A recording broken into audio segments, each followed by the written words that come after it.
Chapter 332. Tan Xiu's eyes flickered as he stared at Han Qingwu's overlapping fingers. He was surprised to find that this action of Han Qingwu's was her most habitual action in the immortal world. Once, although Tan Xiu was obsessed with cultivation and neglected her, he had been with her for thousands of years. But after all, they had been together for 1,000 years, so he was very familiar with her habitual actions. At this moment, Tan Xiu recalled his encounter with Han Qingwu after returning to this world. Suddenly, he realized a serious problem. The words and actions that he had never paid attention to before had appeared on Han Qingwu's body. Those actions. Those changes in her demeanor. There were also a few small actions that she often did, which were very similar to her in the immortal world. Impossible. Tan Xiu suddenly stood up. Under the gaze of Han Qingwu and the other students, Tan Xiu did not go to the podium. Instead, he turned and walked to the back door, leaving the classroom through the back door. When he came outside the classroom, the irritation in his heart not only didn't reduce, but also increased a lot. Huh! Suddenly, he smelled the faint smell of smoke floating in the air. He immediately followed the smell and came to the stairwell. He saw two young men squatting in the stairwell, smoking and chatting. Tan Xiu walked over and said, "Buddy, can you give me a cigarette? I came out in a hurry today and forgot to bring a cigarette." The two young men stared blankly for a moment. One of them immediately took out a half-pack of cigarettes with a smile and handed one to Tan Xiu. He also handed the lighter and said with a smile, "We originally guessed that only a few good students who can be admitted to Shanghai University would smoke. But we didn't expect to find another smoker. My name is Tang Chao, and I'm from the Western Prairie. He's Yudong, from the Northeast. We're freshmen in the finance department." Tan Xiu lit the cigarette and took 2 deep puffs. The irritation in his heart disappeared a bit as he said, "My name is Tan Xiu, and I'm from Star City. I'm a freshman in the history department. You two can chat first. I still have something to do, so I'll go down and chat with you another time." "Alright, go ahead."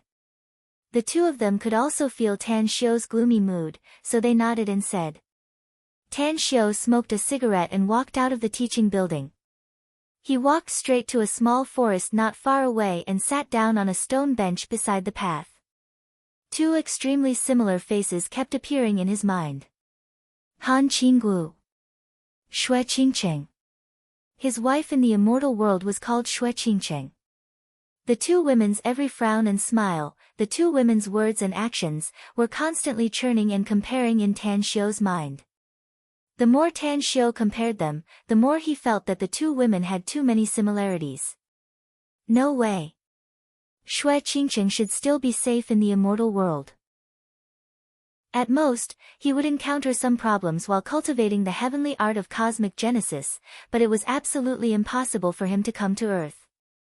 In fact, she doesn't even have the ability to send her avatar over. But they are obviously people from 2 different worlds. It's fine if they look similar, but why are their expressions and actions somewhat similar? Is this just a pure coincidence? In the history department classroom, Han Qingwu and more than 20 students in the class were puzzled when they saw Tan Xiu leave without saying a word. Han Qingwu wanted to chase after him to ask the reason, but it was not good to leave the other students here. Therefore, she could only smile and explain, "Maybe Tan Xiu is not feeling well. Everyone, don't worry about him. Continue with the self-introduction." "I'll do it." Hu Qingsong stood up and said. Han Qingwu nodded and listened to the students' self-introduction while dealing with them. Unknowingly, she had already come to the front row window of the classroom. She knew Tan Xiu, and she knew that Tan Xiu would never easily lose his composure. Moreover, she had never seen Tan Xiu leave without saying a word with a somewhat ugly expression.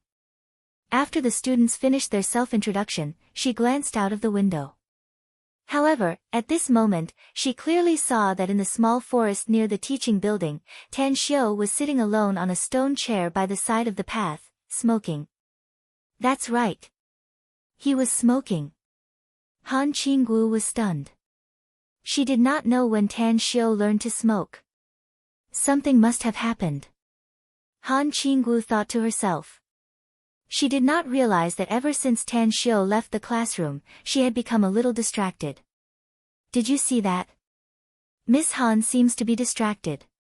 When Tan Xiu was here just now, Miss Han was quite spirited, but when Tan Xiu left inexplicably, Miss Han was a little distracted.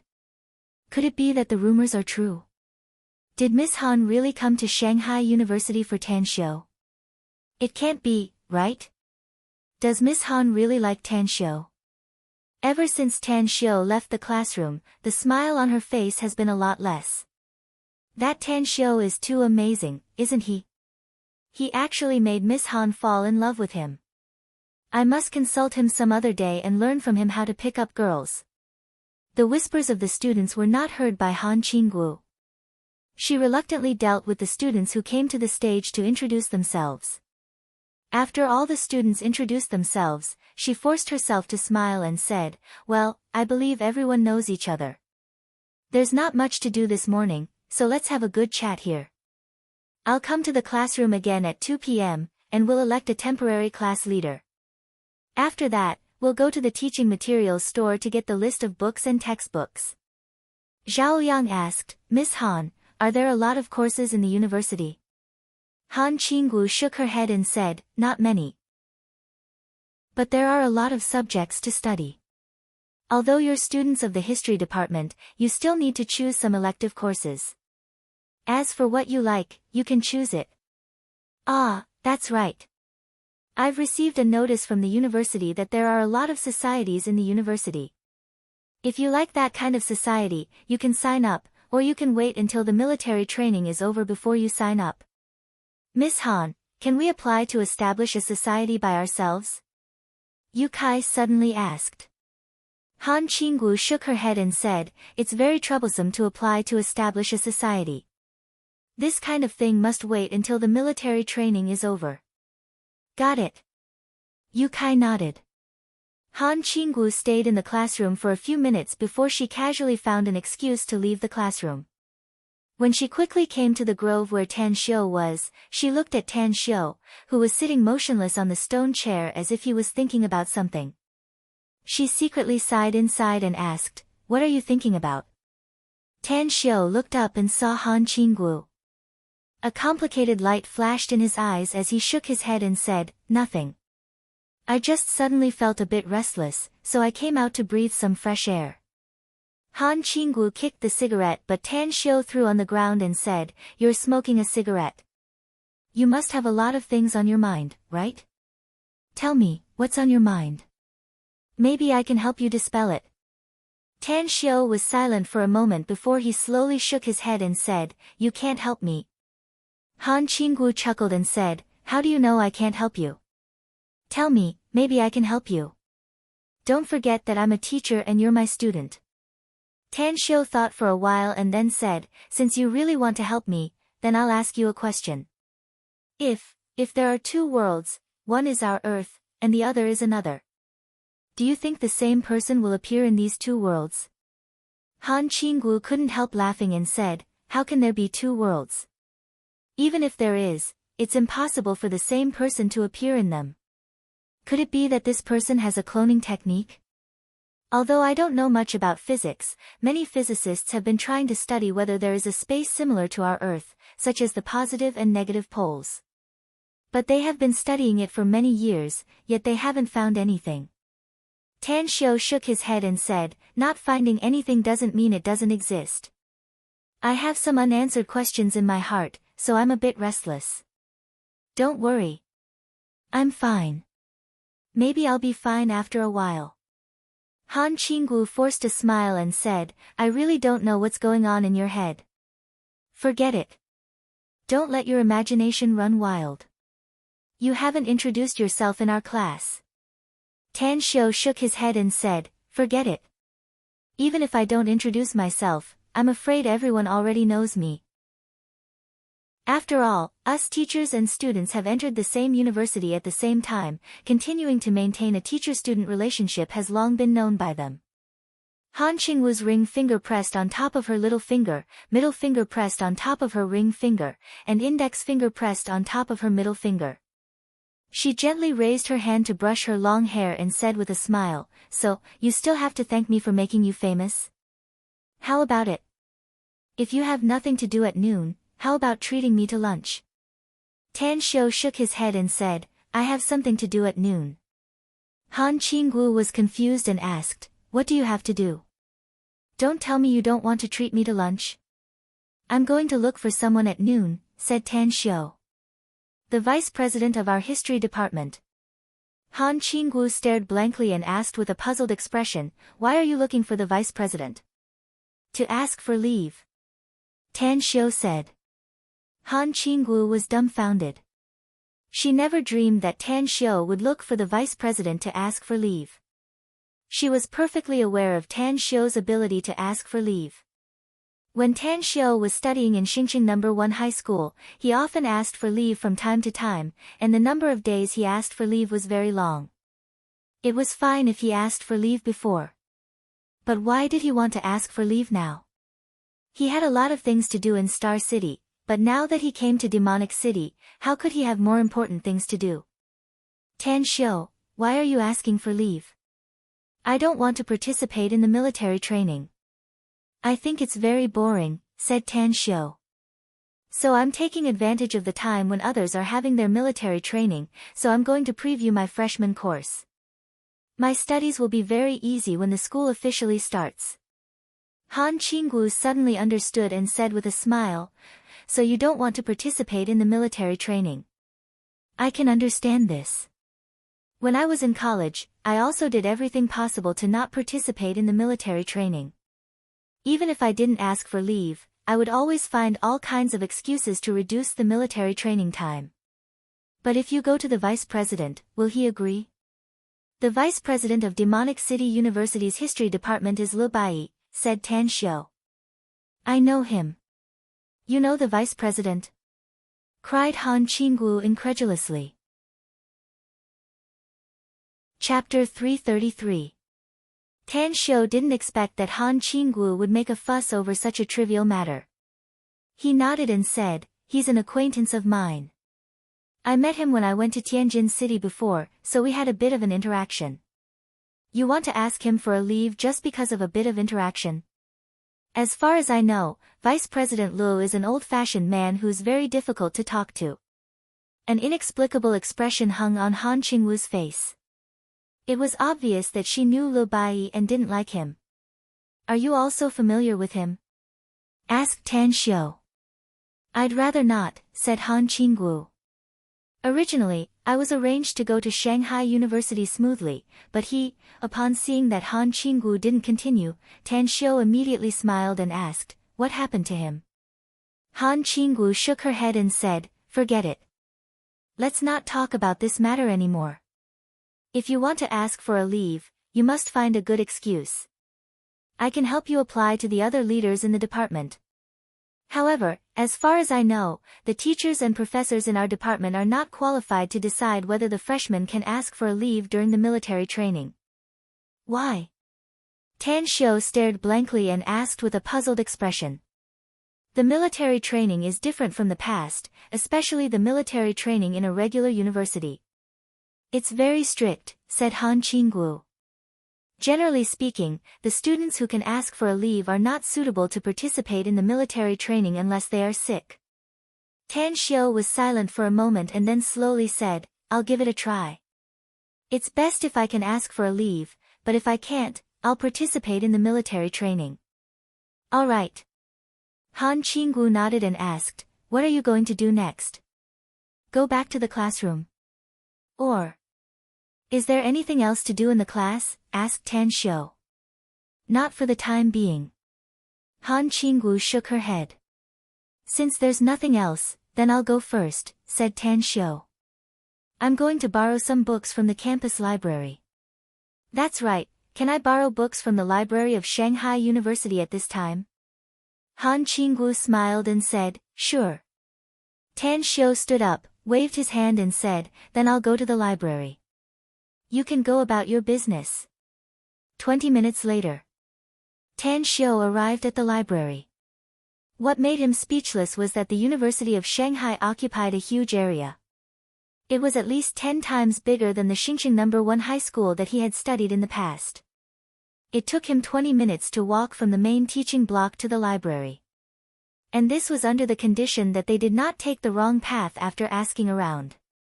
At this moment, there were very few students going in and out of the entrance of the library. Compared to other places, it felt rather deserted. When Tan Xiu walked in, he was immediately shocked by the rows of bookshelves filled with books in the spacious hall. "Hello, I'm a freshman this year. I want to borrow a few books to read." Tan Xiu came to the work area where several staff members were and said to one of the middle-aged women. The middle-aged woman smiled and said, "I'm sorry, but new students can't borrow books from the library for the time being. Although you've got the school's one card, you haven't applied for a library card yet. If you want to borrow books often in the future, you need to submit your identity certificate and other information. We'll apply for a library card for you." Tan Xiu was silent for a moment and then said with a smile, "What information do you need?" "I'll submit it now." "All right." A few minutes later, Tan Xiu submitted the information he needed and then walked into the library. Knowledge was like nourishment. The more knowledge one learned, the smoother one's thoughts would be. Although one couldn't truly know everything in the sky and the earth, having knowledge in one's mind could also make one's path of life more stable and faster. 11 o'clock. After reading a book, Tan Xiu left the library. After asking around, he found Lu Baiyi's office. "Tan Xiu." In the office, Lu Baiyi was holding a magnifying glass to look at the lines of a stone. Upon hearing the knock on the door, he put down the magnifying glass and looked up. Tan Xiu said with a smile, "Professor Lu, I didn't disturb you, did I?" Lu Baiyi quickly came out from his desk and said with a smile on his face, No. I'm very happy that you came to see me. Tan Xiu, we haven't seen each other for nearly 2 months, right?" "More or less," Tan Xiu said with a smile. After Lu Baiyi invited Tan Xiu to sit down, he personally brewed a pot of tea and poured it for Tan Xiu. Then, he said with a smile, "Fortunately, I saw you in Tianjin City before. Otherwise, I wouldn't have known that there's a genius in our university. How is it? You've already reported it, right? Is there anything else you need to do? Tell me and I'll help you immediately." "Actually, there are 2 things I need your help with this time, Professor Lu," Tan Xiu said with a smile. Lu Baiyi said with a smile, "Say it. As long as I can help, I absolutely won't refuse." "Professor Lu, I have some important things to deal with recently. I'm afraid I have no time to participate in the military training. Can you help me open the back door?" Tan Xiu said. Lu Baiyi raised his brows and asked in surprise, "What are you going to do?" "I'll go to Jingmen Island in a few days. There are some important things to deal with there," said Tan Xiu. "That's easy." Lu Baiyi nodded. "I've been researching a topic recently, and it's about going to an island in the South China Sea to survey the terrain. When the time comes, I'll add your name to the list of accompanying members, so you don't need to participate in the military training." "What's the other thing?" "I heard that freshmen must live on campus," said Tan Xiu. "Can I make an exception for you?" "Of course, I'll often live on campus, but..." Lu Baiyi waved his hand and said, "Don't listen to other people's nonsense. If freshmen don't want to live on campus, they can also live off campus as long as they apply. These are just trivial matters, just leave it to me." "Thank you, Professor Lu," said Tan Xiu with a grateful expression. "Do you have time at noon? I'll treat you to a meal." Lu Baiyi clapped his hands and said with satisfaction, "No problem. But I'll treat you to a meal. After all, you've come to my place. If I don't treat you to a meal, I'm afraid that the old man in Tianjin City will poke my backbone. Let's go to the Tongfu restaurant outside campus. I'm a regular customer there." Tan Xiu let out a faint smile. Treat. He naturally wouldn't give it to Lu Baiyi. After all, he came here today to ask Lu Bai for help. After lunch, Lu Bai declined Lu Bai's invitation to have a cup of tea. After parting, he went to the campus library again. After reading for more than an hour, he came to the classroom. At this moment, the number of students in the class was obviously more than in the morning. There were more than 30 students in the class. Only 10 more students were needed before all the students in the class arrived. The arrival of Tan Xiu also attracted everyone's attention. Many people whispered to each other, thinking that Tan Xiu wouldn't be able to hear them. "Brother Tang, over here." Zhao Liang stood up and waved to Tan Xiu. Tan Xiu walked over and sat down. Then, he heard Zhao Liang's sneaky voice, "Big bro Tang, the students in our class can see it clearly now. Our teacher Han really came to Shanghai University because of you. When you left the classroom in the morning, she was absent-minded. It didn't take long for her to chase after you." Tan Xiu slightly furrowed his brows as he shook his head and said, "She probably has her own business." "Alright, let's change the topic. Does anyone know the seniors in our school?" "Why do you ask?" Yu Kai was confused. "The senior students should have books from the campus library," said Tan Xiu. "I'm going to borrow some books from the campus library. If I can't borrow them, I'll buy them outside the campus." "Why do you need to borrow them? Just buy them directly." Yu Kai laughed. "Tell me what books you want to buy. It's best to make a list. I'll drive out to buy them for you after we finish our business in the afternoon. Then go buy them." Tan Xiu laughed. "Let's drive out in the afternoon. I'll treat you to dinner tonight." Yu Kai raised his thumbs up and praised, "Big bro Tang is really generous. Where are we going to eat tonight?" "I'll have lunch at the Tongfu restaurant outside the campus," said Tan Xiu. "I think the food there is good." "No problem." Yu Kai nodded. "Anyways, is your wallet full? If it is, then call Zhao Yang and the others from his dormitory. The 7 of us can drink together, the atmosphere will be great." "It's good, isn't it?" Tan Xiu nodded. "Then call all of them." Yu Kai nodded with satisfaction. Then, he suddenly whispered, "Have you heard?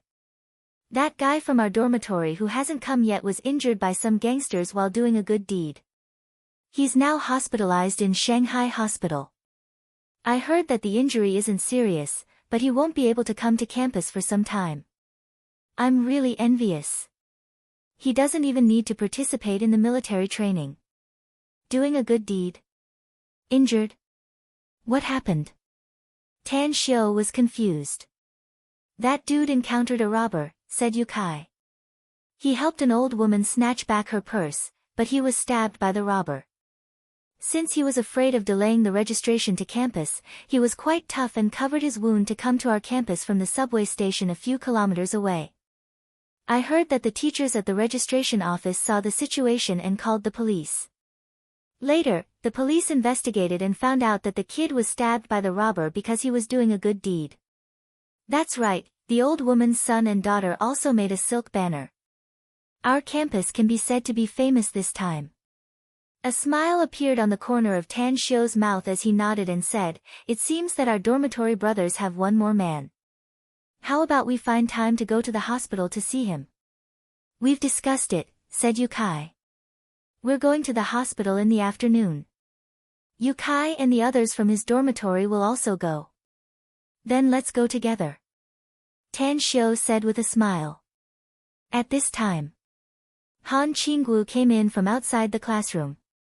After looking around, she saw that Tan Xiu had also come. A smile immediately appeared on her face as she said, "Those who have just registered, please come here to register. I'm Han Qinggu, your homeroom teacher for the next few years." Immediately, more than a dozen students who had just registered their names and mobile numbers with Han Qinggu. Knock, knock, the classroom door was knocked, causing everyone in the class to look at the door. However, when they saw the girl at the classroom door, they all revealed a dull look. "Beautiful. Really beautiful. Most of the students in the class had never seen such a beautiful girl. You are? Han Qingwu was the first to react as she asked. I'm looking for Tan Xiu. The beautiful girl said with a smile. Chapter 334. In an instant, everyone's eyes, including Han Qingwu's, uniformly fell on Tan Xiu. Their eyes were filled with envy and jealousy, as they lamented inwardly that why the devastatingly beautiful woman didn't look for them. Han Qingwu looked at Tan Xiu and slightly furrowed her brows as she asked, Do you know her? I do. Tan Xiu slowly got up with a smile on his handsome face. As he walked toward the classroom door, he said, Miss Han, I'm going out for a while. I'll be back after the party. All right. Han Qingwu's expression was a bit strange as she silently nodded. After a while, Tan Xiu and the smiling beauty walked into the corridor and said with a smile, Mu Weining, I heard that you're going to Shanghai University to study as a graduate student. I didn't expect that you'd really come. It seems that we'll be schoolmates in the future. Mu Weining chuckled and said, Then can I call you Junior Brother Tang? I'm a graduate student, and you're just a freshman. Tan Xiu couldn't help laughing and said, I think it's better for you to call me by my name. Say it. Is there something you need from me? Mu Weining said with a smile, Can't I come to you for no reason? I heard from teacher that you invited him out for lunch. Teacher? Lu Bai. Tan Xiu said with a smile, There's something I need Professor Li's help with.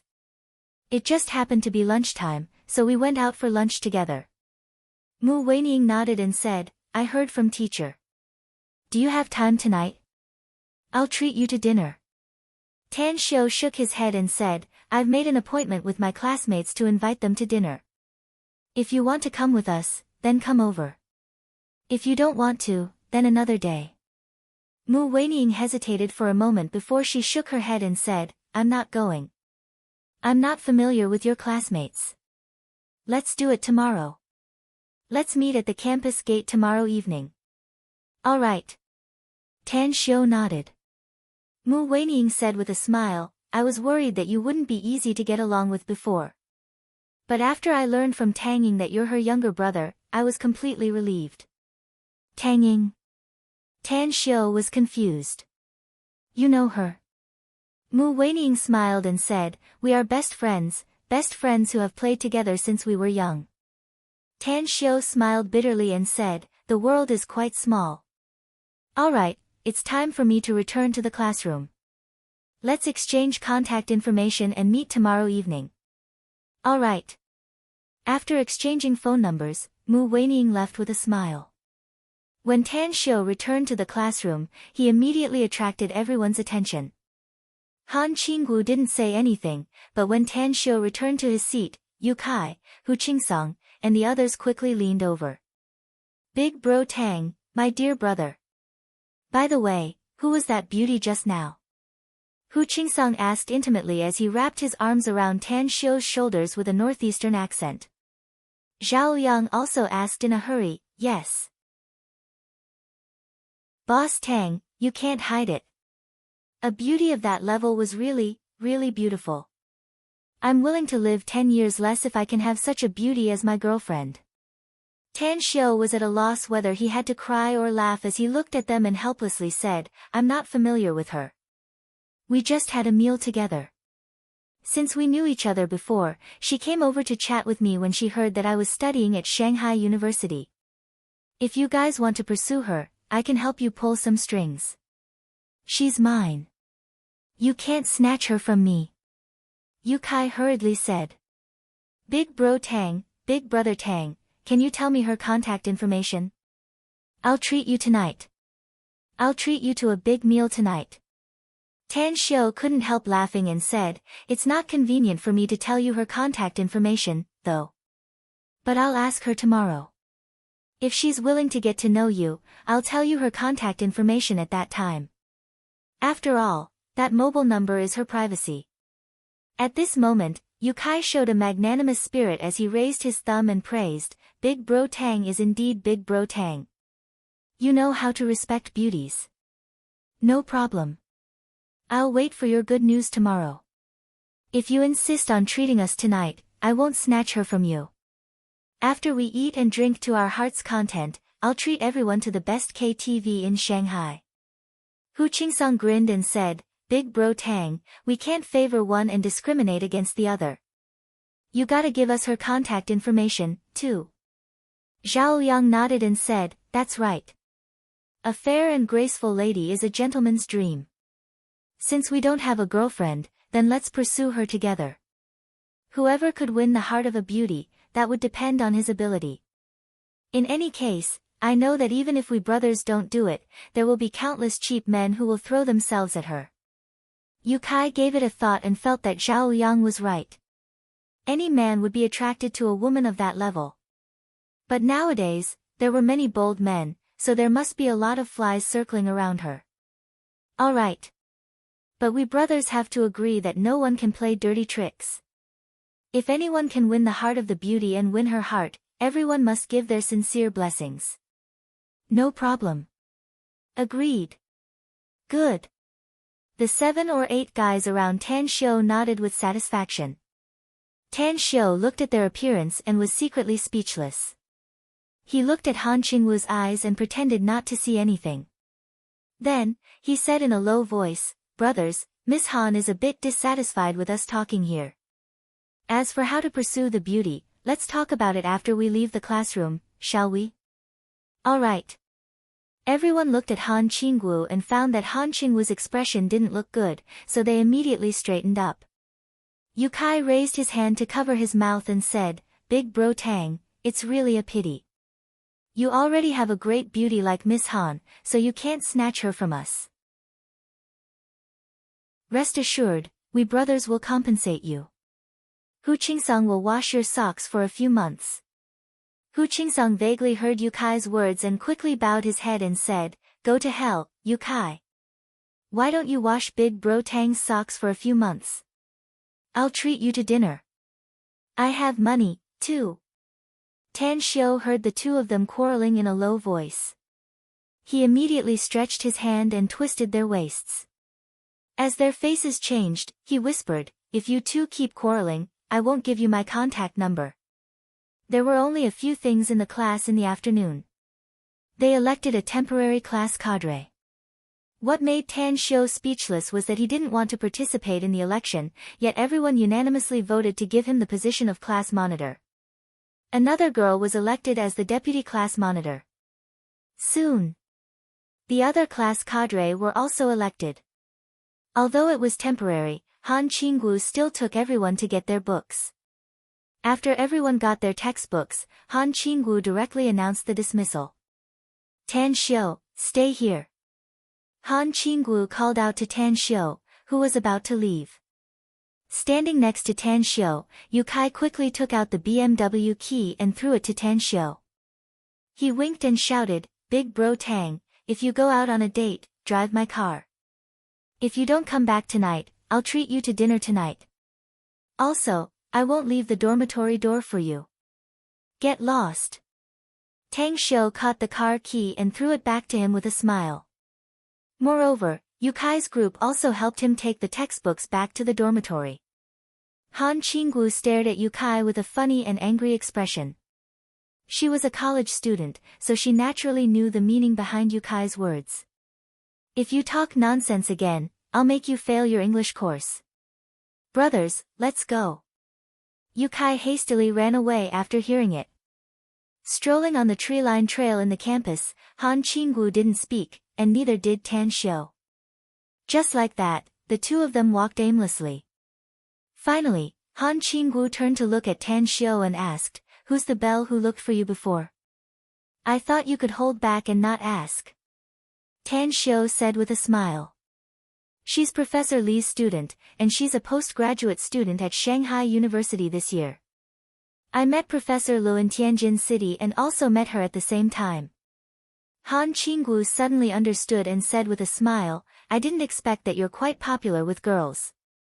I remember that when we were in Xingqing No. 1 high school, there was a belle who came to look for you, right? How can I be popular with girls? Tan Xiu forced a smile.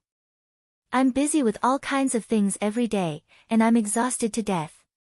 Besides, I don't want to fall in love so early. I feel depressed every time Yukai and the others tease me. Why don't you want to fall in love so early? Han Qingwu was surprised. Isn't college the best time to fall in love? I'm very busy, Tan Shou shook his head and said, I have to study and do a lot of work at the same time.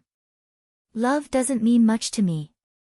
Han Qingwu was at a loss whether she had to cry or laugh. Why do I feel like you've seen through the vicissitudes of life from your words? Are you the reincarnation of an old man who has lived for more than 100 years? What do you mean by reincarnation? Tan Shou said with a smile. Suddenly, Tan Shou's expression changed. It was like a thunderclap had exploded inside his heart, causing his body to tremble twice in an instant. Reincarnation? He suddenly realized a situation. If Xue Qingqing died in the immortal world, could she possibly be reincarnated on Earth? One must know. The immortal world was one of the billions of worlds, and the hell samsara I was the place that governed the reincarnation cycle. When people in the immortal world died, as long as their souls didn't scatter, they could be reincarnated in the immortal world, or they could be reincarnated in billions of small worlds. And Earth was one of the billions of small worlds. What's wrong with you, Tan Shou? Han Qingwu was keenly aware of Tan Shou's abnormality and asked. Tan Shou was silent for a moment and suddenly asked, Do you have 3 red moles on your left shoulder? Han Qingwu was dumbfounded. There was a look of disbelief in her eyes as she asked in surprise, How did you know? I've never exposed my shoulder even when it's very hot, have I? Really? Tan Shou's pupils shrank. Yes, I've had them since I was born, said Han Qingwu. They're 3 very small red moles, like a triangular pattern. My parents told me when I was a child that these 3 red moles are like a beautiful pattern, so I don't need to get a tattoo. Tan Shou's face was a bit pale. He stared at Han Qingwu and said word by word, Who the hell are you? Han Qingwu was stunned, and her footsteps stopped in an instant. She asked with a puzzled look, What are you talking about? I'm me. Chapter 335. Looking at Han Qingwu's inexplicable expression, Tan Shou's heart was in a complete mess at this moment. He had faintly guessed that Han Qingwu should be Xue Qingqing. But he couldn't figure out how Xue Qingqing could have an accident when he had just died in the immortal world for such a short period of time. Logically speaking, they should be celebrating their victory and cultivating the heavenly art of cosmic genesis cultivation method that he had given them before. Right now, they should be celebrating their victory and cultivating the heavenly art of cosmic genesis with all their might, right? The immortal world. What the hell happened? How did Xue Qingqing reincarnate? Tan Shou, what happened to you? Han Qingwu grabbed Tan Shou's shoulder and asked with a concerned expression. Tan Shou took a deep breath and temporarily suppressed his chaotic mood. He raised his hand and pushed Han Qingwu's hand away. He shook his head and said, Miss Han, I just remembered that I still have something to do. If you don't have anything else, I won't accompany you to chat anymore. Goodbye. Hey, Tan Shou ignored Han Qingwu's shouts and strode toward the campus gate. He needed to calm down. Although he wasn't 100% sure that Han Qingwu was Xue Qingqing, the two were too similar.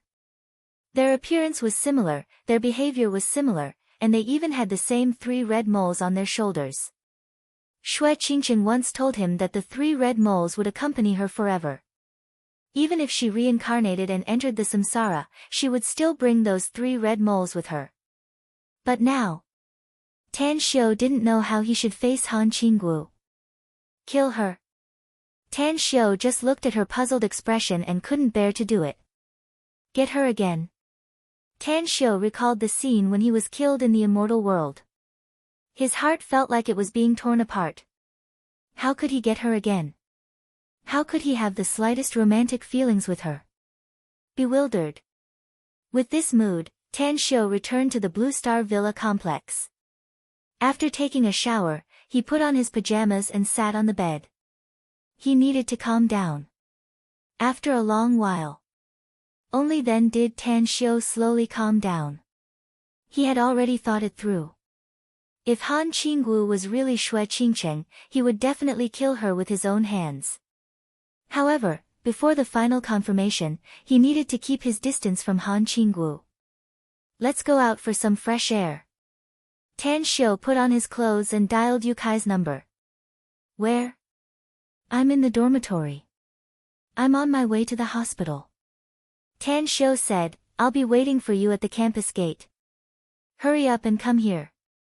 Let's go to the hospital together. Yukai made a fuss and said, aren't you dating Miss Han? How? Tan Xiu said, don't ever say that I'm dating Han Qinggu again. We really don't have anything. If you keep talking, I won't give you the number of beauties in the future. I promise I won't say it again. Wait for us. Yukai hurriedly said and then hung up the phone. Tan Xiu walked out of the villa and glanced at the garage door. He felt like crying and laughing inwardly. He didn't want to be too high profile, but it was really inconvenient for him to drive out the 4 cars in the garage, especially to see his classmates. He was considering whether he should buy a cheap car to drive in the future. 10 minutes later. Tan Xiu came to the campus gate and found that Yukai and the others hadn't come out yet. Tan Xiu bought a pack of cigarettes in the nearby supermarket and lit it up for a few puffs. Huh? Tan Xiu furrowed his brows because someone he didn't want to see actually appeared in his line of sight. There was also that group of scoundrel friends around him.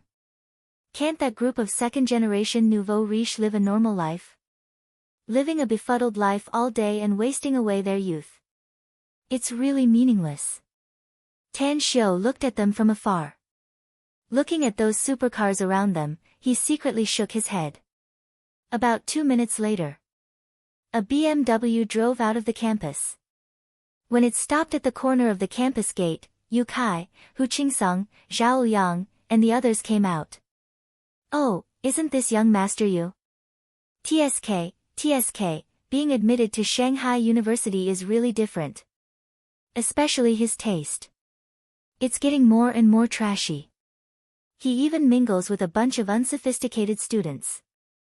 With a cigarette dangling from the corner of his mouth, Li Zhen leaned on the front of the supercar and loudly said to Yukai, who was more than 10 meters away. Ha ha ha, he's just a good-for-nothing. If it wasn't for Yu Yang's protection, he would be nothing. Another youth with dyed blonde hair ridiculed loudly. Yukai's complexion suddenly changed after seeing Li Zhen's group. An angry look appeared on his beautiful face as he shouted, Li Zhen, Qin Yusheng, are you looking for trouble? Li Zhen rolled his eyes and smilingly scolded, this father is looking for trouble. So what? Do you want to play with us? Hu Qingsong strode forward as he looked at Li Zhen's group and said, if you want to fight, then we'll accompany you to play. This father has never been afraid of anyone except my old man at home. Li Zhen's complexion changed. He waved his hand and walked toward Yukai and Hu Qingsong's group.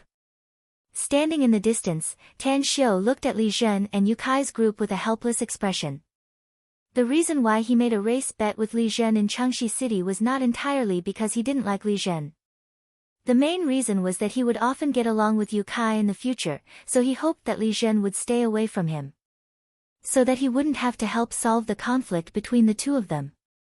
But now, they unexpectedly bumped into each other at the entrance of Shanghai University. With one hand in his trouser pocket and the other holding a cigarette, Tan Xiu walked toward the two groups. When he was more than 10 meters away from them, his footsteps flashed and he instantly moved 4 to 5 meters forward. Scram! Tan Xiu glanced at Li Zhen and lightly said. After clearly seeing Tan Xiu, Li Zhen's complexion suddenly changed. Beside him, a youth who had never seen Tan Xiu rolled up his sleeves and cursed, where the fuck did you come from? Why are you meddling in our business? Are you looking for a beating? Slap! Tan Xiu's footsteps didn't stop. He strode to the front of the youth and fiercely slapped him. His speed was fast, and he also used a bit of strength. The youth was directly sent flying 4 to 5 meters away, heavily smashing on the ground and fainting. Why haven't you scrammed yet? Tan Xiu looked at Li Zhen again. Li Zhen's complexion was a bit unsightly, and so were the 7 or 8 youths around him. However, they didn't speak rudely like the youth who was slapped. They just angrily glared at Tan Xiu. Scram! Li Zhen gritted his teeth and quickly walked to the fainted youth. After pulling him up from the ground, a group of people carried the unconscious youth away. What's going on? Yu Kai was dumbfounded. Hu Qingsong was stunned, while Zhao Yang and the other person were dumbfounded. The group of people who had just confronted them with tit for tat just now unexpectedly left with their tails between their legs. What did he mean by, we scram? With difficulty, Yu Kai turned his head to look at Tan Xiu and asked, Big Bro Tang, what's going on? That bastard Li Zhen seems to be afraid of you. Yeah. Zhao Yang also nodded and said, how come he looked like a mouse seeing a cat when he saw you? It's nothing. Tan Xiu lightly smiled. Maybe it's because I look scary, or maybe they saw our people coming, so they left with their tails between their legs. Yu Kai shook his head and said, Big Bro Tang, we're brothers who share the same bed with each other. Don't hide it. I've known Li Zhen since I was a kid. Those guys are not pushovers. They won't be afraid even if our people are doubled. It's not only Li Zhen. Except for the kid who was slapped, everyone else looks at you with fear in their eyes. Alright. Tan Xiu forced a smile. I was bored last night, so I ran to Chengxi City's Laoshan Mountain. I had a race with Li Zhen, and the bet was that he would immediately avoid me when he saw me later. He lost, so he just left. You mean, you raced with him on the Laoshan Highway? You won. It's a win. Tan Xiu nodded and said, though I'm not the champion, I got the second place.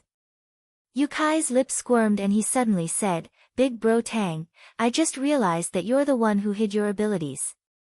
You should be very. Tan Xiu raised his hand to interrupt Yu Kai's words and said, I'm very capable. You just need to worship me. Alright, let's go to the hospital.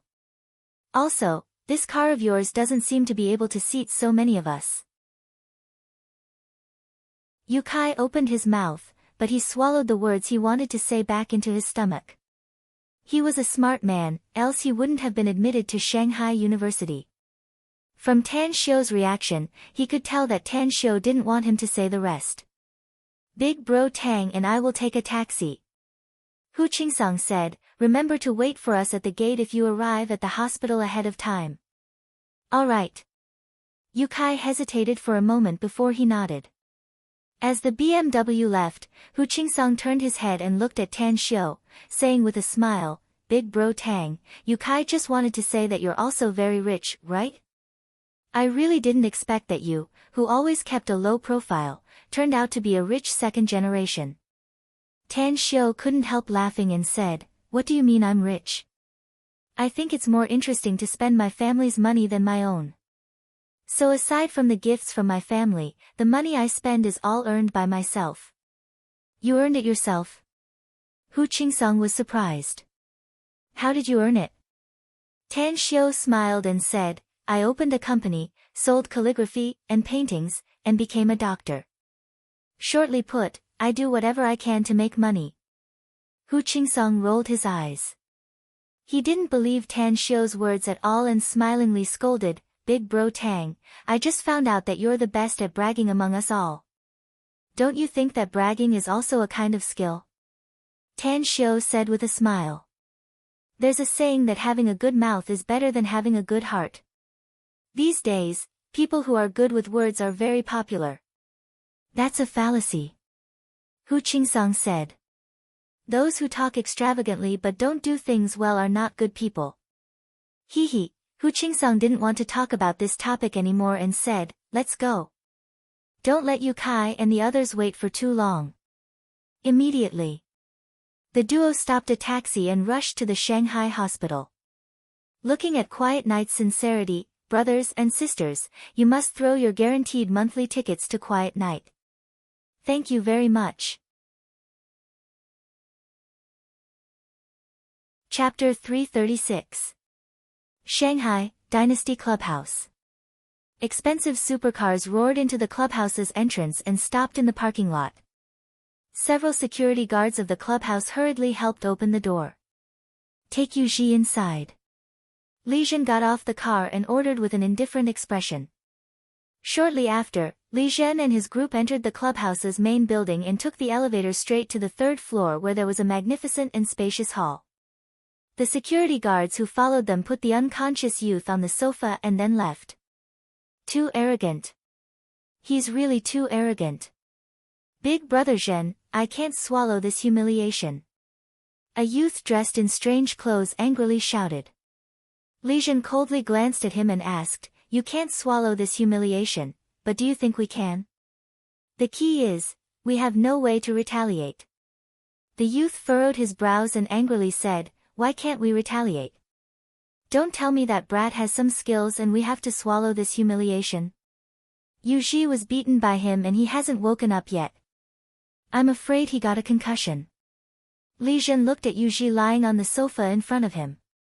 He lit a cigarette and sat on the sofa in silence.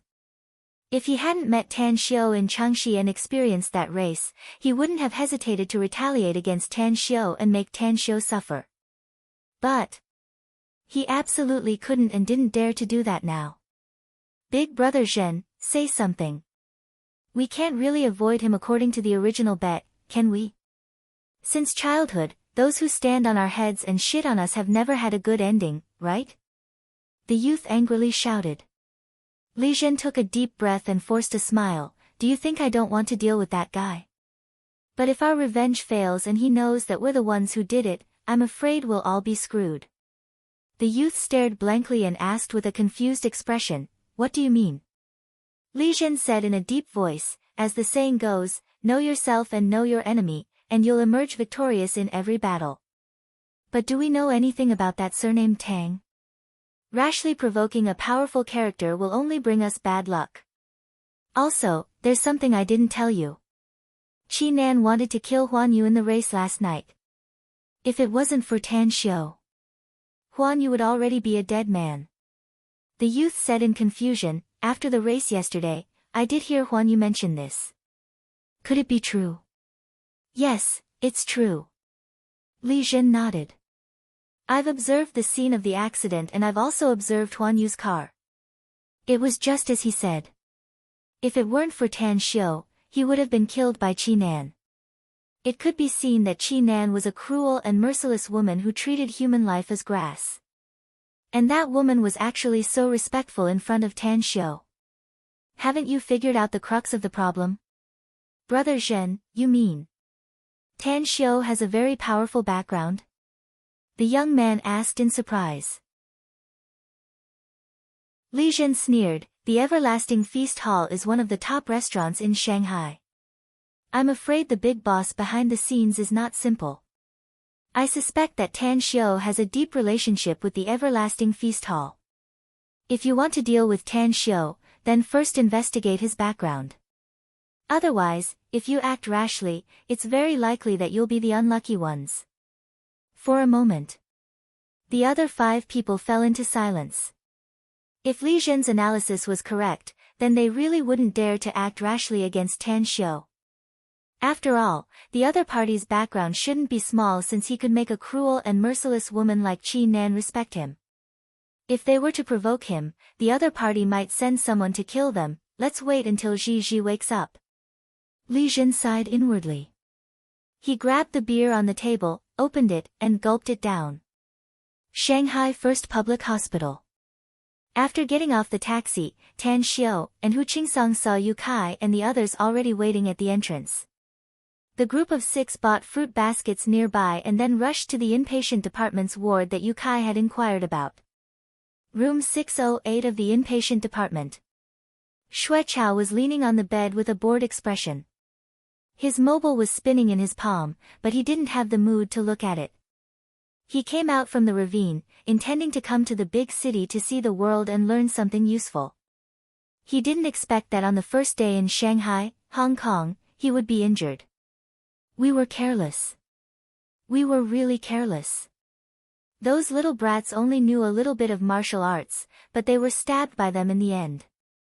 If my dad knew about this, he would probably jump out of his grave and beat me up. Damn it, I can't say anything about this. I definitely can't say anything about this. Otherwise, my precious son will definitely laugh at me in the future. Xue Chao yawned and became even more listless. However, he had also benefited from saving people. Thinking about the school's promise to waive all his tuition fees, a smile appeared on his face. His family didn't have much money to begin with, and with so much money left, he would be able to buy milk powder for his son. Make money. I have to make money. My old man is useless, but I can't let my son think that I'm useless in the future. When I'm not busy with my studies, I'll go work. Damn it, I've done that for a while. No problem. Absolutely no problem. He's a kid from the mountains, and he's the son of a hunter. Absolutely no problem. As he thought about it, he looked at the two beds next to him. One of them was a young man about his age. He had delicate skin, wore glasses, and looked gentle. His parents were watching over him, and his grandparents were accompanying him. Even his aunt had been here for a few hours. Suddenly, he was a bit envious of that spoiled kid. He accidentally broke his leg. Did his whole family have to come here? How boring. He wailed deep in his heart as he turned to look out of the window. Who's Xue Chao? A shout with a thick northeastern accent came from the door of the ward. Xue Chao was stunned. When he saw a group of young men about his age enter the ward, his expression suddenly changed. In a flash, his hand had already grabbed the steel nail hidden under the pillow. Could it be that the accomplices of those criminals came to the hospital to take revenge on me? He muttered in his heart. A cold light instantly appeared in his eyes. I am. Hu Qingsong strode forward. He saw Xue Chao's dark skin and bulging muscles. He immediately exclaimed, You're Xue Chao. Not bad, not bad. Although you're not as handsome as me, your physique is great. Let me introduce myself. I'm Hu Qingsong.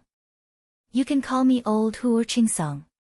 Of course, you can also call me Brother Hu. Xue Chao's eyes moved away from Hu Qingsong. When he saw someone carrying a fruit basket behind him, his tense heart slightly relaxed and asked, Who are you? Hu Qingsong stared blankly for a moment. He suddenly realized that he had just said a lot of nonsense. An awkward expression appeared on his face as he said, We're from Shanghai University. This is Yu Kai, and he's Tan Xiu. The three of us are from the same dormitory. That's Xiao Yang, Yang Hu, and Sun Xiaoquan. They're from the opposite dormitory. That's right, we're all classmates. Classmates? Xue Chao looked at them. His hand holding the steel nail stretched under the quilt and said with a smile, Hello, classmates. I didn't expect that everyone would come to see me. Yu Kai sat on the bedside and said with a smile, You're a big hero in our hearts.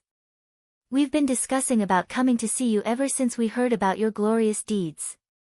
We'll be brothers in the same trench for the next 4 years. Hu Qingsong also said with a smile, That's right.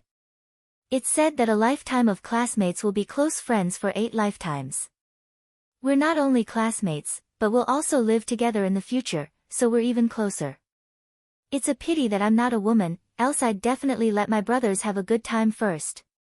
Cough, cough, Xue Chao choked on his saliva and looked at Yu Kai and Hu Qingsong with a strange expression. He secretly sighed inwardly, What the hell are these classmates of mine?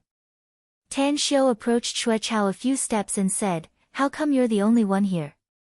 Is there no one to take care of you? Xue Chao waved his hand and said, I came to study by myself, so there's no one to take care of me. Besides, it's just a minor injury. I'll be discharged in 2 days. I still have to go back to school. Tan Xiu said, I'll contact the hospital's nurses later. They'll take care of your daily needs. Also, we'll come to you more often when we have nothing to do. Just tell us if you need anything. Xue Chao stared blankly at Tan Xiu. After a while, he shook his head and said, "No need, no need. This injury is really nothing. Don't waste money. It's not easy to earn money these days." Tan Xiu said with a smile, "You don't need to worry about money. Just focus on recuperating and immediately tell us if you have any problem. Don't decline it. If you do, you'll be treating us as strangers." Xue Chao hesitated for a moment before he finally nodded. "Xue Chao, I heard that you single-handedly knocked down 3 criminals. Have you ever practiced martial arts before?" Yu Kai asked. "No. My home is in the mountains." Xue Chao shook his head and said, "My ancestors have been hunters for generations. Although I've never practiced martial arts, I've been a monkey in the mountains since childhood. If it weren't for me studying hard these past few years, let alone 3 criminals, even 3 more would have been enough to kill them." "Hunters?" Yu Kai's eyes lit up as he praised, "Amazing. I've heard that hunters are very powerful, but I didn't expect that I would finally see it today. Speaking of which, our group of classmates is really a group of powerhouses. Old who has just arrived at the campus, yet he's the hero who saved the damsel in distress and knocked down several hooligans. Those hooligans came to retaliate, but Big Brother Tang showed his invincible might and beat them until they pissed their pants. Now, with you added, our dormitory has 4 great guardian deities." "4 great guardian deities?" Tan Xiu took a step back and directly turned his face to the side, indicating that he didn't know him. Hu Qingsong looked at Yu Kai with contempt and said, "I say, old Yu, don't talk nonsense. 4 great guardian deities. It's not a problem for the 3 of us to stand up and clean up a few hooligans. But you look better than a woman, so I'm afraid you're just a show-off, aren't you?" "What guardian deity? I think you're more like a goddess." "Duel!" Yu Kai angrily shouted. "I'm sorry. Today is Monday. The TV station has been holding regular meetings, and then there's a gathering at the office after work. Quiet Night has been working hard to finish writing 1 chapter. Tonight, Quiet Night will continue to work overnight and strive to finish updating 3 chapters. Brothers and sisters, please leave your monthly tickets." Chapter 337. Tan Xiu said in a deep voice, "His breathing is weak, his complexion is ashen, and his pupils are showing signs of dilation. I'm afraid he can't wait to be sent to the operating room. Get out of my way, I'll treat him." The man angrily shouted, "Who are you? What right do you have to treat him? Who will take responsibility if something happens?" "I'll take responsibility." Tan Xiu snorted coldly. He pushed the 2 nurses away and quickly checked the patient's injury. "This is bad. His lung was pierced by a broken bone and there's a lot of extravasated blood inside his body. We must drain his blood and clean the broken bone that pierced his lung." Tan Xiu suddenly turned his head and looked at the man, shouting, 2 minutes. If you can't give me a set of silver needles in 2 minutes, then you'll be the one who killed him. Go and find a set of silver needles." "What's going on?" The doctor who made Tan Xiu take the initiative to help because of his roar had just sent a patient to the emergency building's entrance when he found that 2 trolleys had stopped. He immediately ran over and shouted angrily.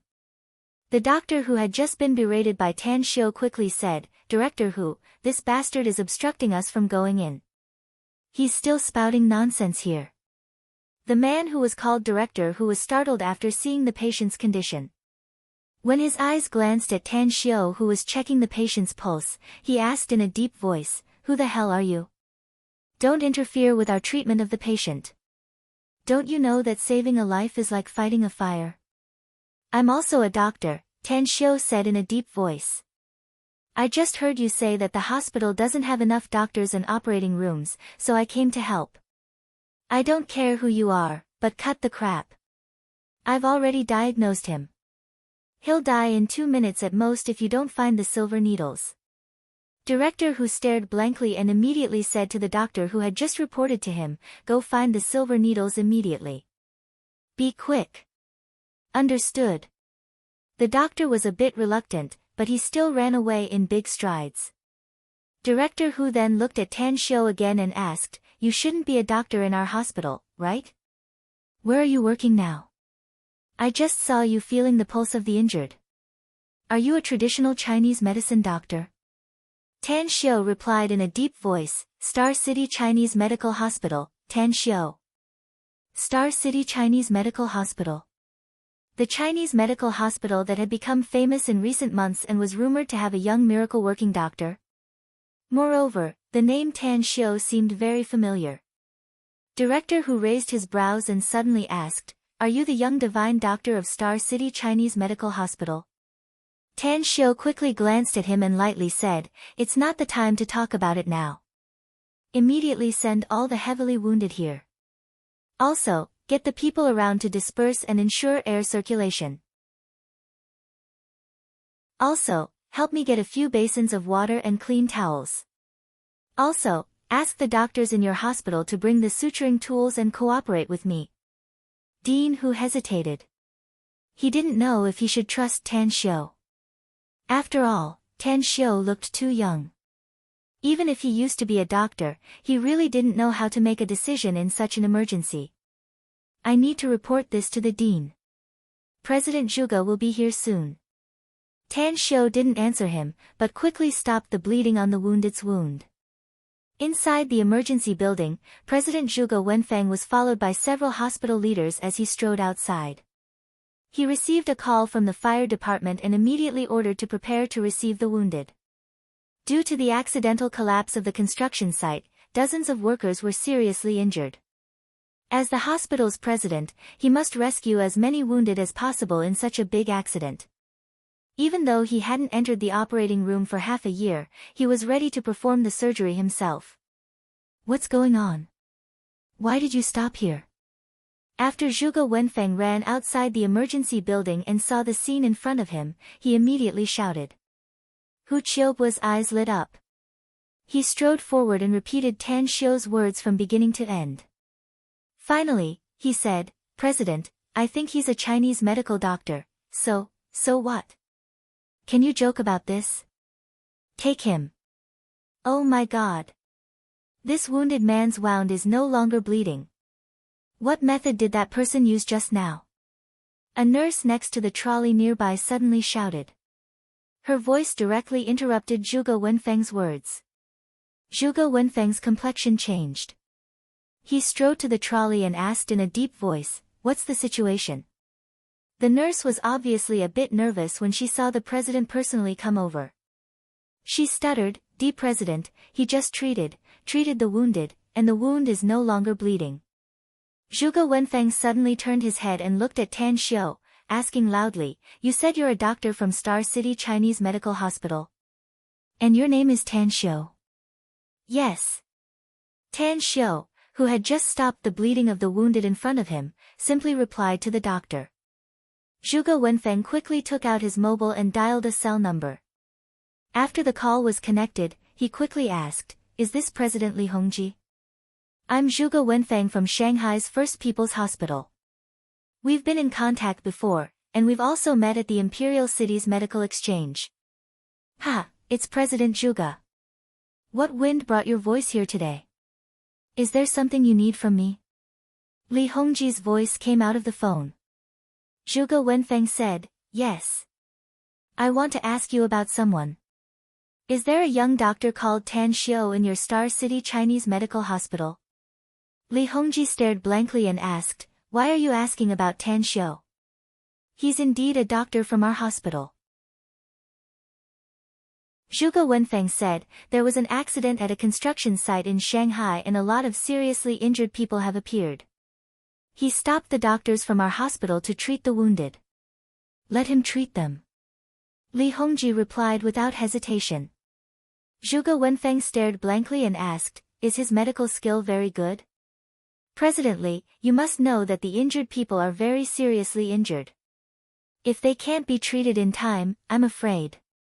Li Hongji said in a deep voice, "President Zhuge, if I remember correctly, you contacted me more than a month ago to see the young divine doctor of our hospital, right?" "That's right. Tan Xiu is that young divine doctor. You should be glad that he can help your hospital treat the wounded people. What? He's the young divine doctor. That's right. Zhuge Wenfeng was shocked. After hanging up the phone, he looked at Tan Xiu and then turned to look at the injured people around him. Suddenly, he said aloud, "Send this injured person to be checked. Also, assign this Dr. Tang to treat the wounded. I'll be responsible for any problems that arise." Yes. Although Hu Qiubue and the other leaders, as well as the nurses, didn't understand why the president gave such an important task to Tan Xiu, they still carried it out seriously. Zhuge Wenfeng turned to look at Tan Xiu and sighed, "I never thought that the young divine doctor of Star City Chinese Medical Hospital that I wanted to see would turn out to be you. Li Hongji is right. It's really a lucky thing to be able to see you." Tan Xiu faintly looked at Zhuge Wenfeng and didn't say anything. He was afraid of trouble. He was afraid that Zhuge Wenfeng would be as annoying as Li Hongji. He came to Shanghai to study and didn't want to be hired to work in Shanghai's first public hospital. "The silver needles are here." A doctor in a white coat quickly returned. Tan Xiu took the silver needles and said in a deep voice, "Tell the surrounding people to disperse. The farther the better. Also, tell the hospital's doctors to prepare and leave the most seriously injured people to wait for me to deal with them. As for the other injured people, your hospital's doctors will bring them to the operating room for treatment." Zhuge Wenfeng immediately nodded and passed down Tan Xiu's order. The silver needles were inserted into the acupoints to block the internal bleeding problem of the wounded. After Tan Xiu injected his star force, he carefully guided the extravasated blood into the throat. Cough, cough. 2 minutes later, the wounded person coughed and spat out a mouthful of black blood. After the wounded person spat out the 6th mouthful of blood, Tan Xiu grabbed him and sat him on the cart, while Tan Xiu's palm pressed the wounded person's back. "Scalpel," Tan Xiu said in a deep voice. At this time, the hospital had already sent a neat set of surgical knives. When a doctor opened the knife box, Tan Xiu glanced at it and directly took out a sharp-looking knife. Without hesitation, he cut the muscle in front of the man's lung. Zhuge Wenfeng was dumbfounded. The leaders of the first public hospital were dumbfounded. Even the surrounding doctors and nurses were dumbfounded. They had never thought that someone would perform surgery on someone else in public. Moreover, it seemed to be so violent. Tan Xiu put the knife aside, took a pair of forceps, and put them directly into the wound. 2 seconds. That's right. It was definitely only 2 seconds. Zhuge Wenfeng and the others saw with their own eyes that Tan Xiu put the forceps into the wounded person's wound and quickly took it out. The place where the forceps were clamped was a piece of bone the size of a grain of rice. Oh my God! How did he know there was a broken bone inside? Hu Qiubue's eyes widened and he exclaimed in disbelief. His shock and confusion were also shared by the others. Tan Xiu ignored Hu Qiubue and kept putting the forceps into the wounded person's wound, and then took out the broken bone inside. Finally, Tan Xiu took a deep breath, highly concentrated, and put the forceps in again. Under the observation of his divine sense, he carefully took out the broken bone inserted into the lung. "Your hospital should have a cardiac stimulant, right? You must inject it into his body within 5 minutes. Also, let the doctors in your hospital stitch up his wound." Tan Xiu left a trace of star power in the wounded person's lung and turned his head. Zhuge Wenfeng immediately asked someone to get the cardiac stimulant, and then asked in confusion, "That's it?" Tan Xiu nodded and said, "That's right. I've already taken out the broken bone inserted into his lung. The broken bone in the wound has also been taken out, and it will be fine as long as it is sutured. However, his heartbeat is slowing down rapidly. Although I've taken some measures, I can only help to alleviate it. After the cardiac stimulant is injected, I'm afraid he will be unconscious for a long time, but his life will not be in danger." Zhuge Wenfeng's eyes were like torches as he stared deeply at Tan Xiu and asked, "How did you do it?" Tan Xiu said, "Every doctor has their own talent and ability, and this is my talent and ability. Don't waste time and take me to see the other seriously injured people. All right. Zhuge Wenfeng no longer asked. Suddenly, a nurse whispered, did you notice that when Dr. Tang treated the wounded, the wounds of the wounded people didn't bleed? Today's outbreak is over. Seeking recommendation votes and monthly votes. Chapter 338. The nurse's words made everyone who was about to leave stop in their tracks. A group of hospital leaders headed by Zhuge Wenfeng, 2 doctors, and many nurses all looked at the patient just now. No bleeding. Everyone's face revealed a horrified expression. Zhuge Wenfeng observed for more than 10 seconds, watching Tan Xiu's back as he was about to enter the emergency building. He was shocked to the point that it was hard to be more shocked. He had been a doctor for decades and had seen countless medical cases, big and small, as well as countless operations for the wounded. But he had never seen an operation where the wound of the patient didn't bleed. Especially when Tan Xiu cut open the patient's muscles and took out the broken bones from the lungs, there was no normal blood gushing out. Hu Qiubu's lips squirmed a few times as he muttered to himself, I saw him poke a few times around the wound of the patient. Don't tell me, he used the acupoint sealing technique to stop bleeding. Acupoint sealing technique to stop bleeding? Zhuge Wenfeng's expression changed as he hurriedly asked, are you sure he poked a few times around the patient's wound? Hu Qiubu nodded heavily and said, yes. I'm not the only one who saw it. Many others also saw it. Zhuge Wenfeng looked at the others and found that many of them nodded. He immediately strode forward and chased after Tan Xiu. He needed to observe Tan Xiu's treatment method and figure out how Tan Xiu did it. Outside the operating room on the 2nd floor, 7 or 8 migrant workers surrounded more than a dozen nurses, shouting loudly. They followed their workers to the hospital, but the hospital didn't have enough operating rooms. What angered them the most was that the doctors only sent their workers with light injuries into the operating room, leaving 4 workers with the most serious injuries waiting outside the operating room. Don't be agitated. This is an order from the president himself. A very powerful doctor has come to our hospital. He will personally treat these 4 patients with the most serious injuries. Also, please step back a bit. You're all surrounding here. The mess will affect the doctor's treatment, a nurse said loudly. A dark-skinned, thin middle-aged man said loudly, you're not lying, are you? Our brothers have the most serious injuries, but where's the best doctor you said? Don't you know that saving people is like fighting a fire? What if? There's no what if. A cold voice came from behind them. Tan Xiu pushed away the people who were blocking him and quickly circled around the patients on the 4 trolleys. His eyes finally locked on one of the patients. Cough, cough, the wounded man coughed out 2 mouthfuls of blood and abruptly sat up from the cart.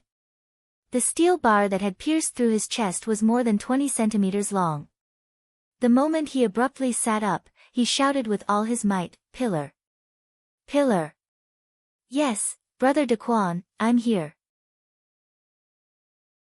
The dark-skinned and lean middle-aged man rushed to his front and hurriedly said, Brother Daquan, don't speak first.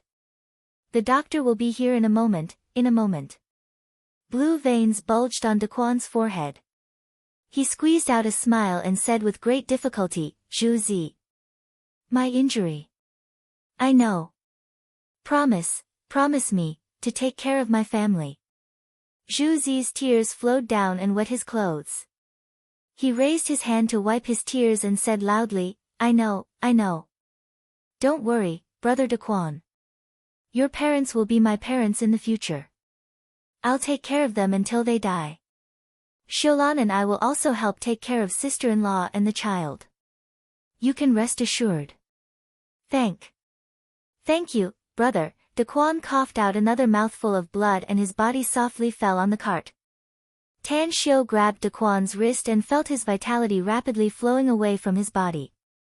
His divine sense had clearly observed that the broken bones in Daquan's body had pierced through his heart. He shook his head. Tan Xiu turned around and came to the side of the other injured patients. Doctor, where the hell is the doctor? Zhu Zi's eyes were bloodshot as he angrily roared. Tan Xiu was examining another injured patient when he heard Zhu Zi's roar. He shook his head and said, "There's no way to save him." His heart was pierced by the broken bones. "Who the fuck are you?" Zhu Zi roared. Tan Xiu's face turned cold. He coldly snorted and said, "I'm grieving for your brother's death. But if you dare to insult me again, I don't mind watching all your brothers die. Get out of the way, else no one will treat them for the time being." Zhu Zi's breathing stagnated and he asked, "Are you a doctor?" "Yes," replied Tan Xiu indifferently. Zhu Zi waved to the other workmates, telling them to step back. Diagnosis. Treatment. Tan Xiu busied himself for 20 minutes and treated all the 3 seriously injured patients. What he could do was to save the lives of the injured. As for their later recuperation and rehabilitation, there was no problem with the hospital. "You're President Zhuge, right? Their lives have been saved. The later recuperation issues will be handed over to the hospital. I still have something to do, so I'll take my leave first." Zhuge Wenfeng had been paying attention to Tan Xiu's consultation and treatment. He couldn't understand Tan Xiu's treatment method. It was too magical. There were Chinese medicine methods, but there were also fields that he didn't understand. Upon hearing that Tan Xiu was about to leave, he hesitated for a moment and then said, "Divine Dr. Tang, can you stay for a while? There are still a lot of injured patients undergoing surgery in the operating room. I'm afraid there will be problems during the operation." Tan Xiu said, "The other doctors are performing the operation and there will be problems. You want me to do it?" "What?" President Zhuge said tactfully, "but I know what you're worried about. You're afraid that I won't be able to cure them and will delay their rescue. Hee. I'll give you my contact number. You can contact me directly if there's a problem." Zhuge Wenfeng was a bit embarrassed when his thoughts were seen through.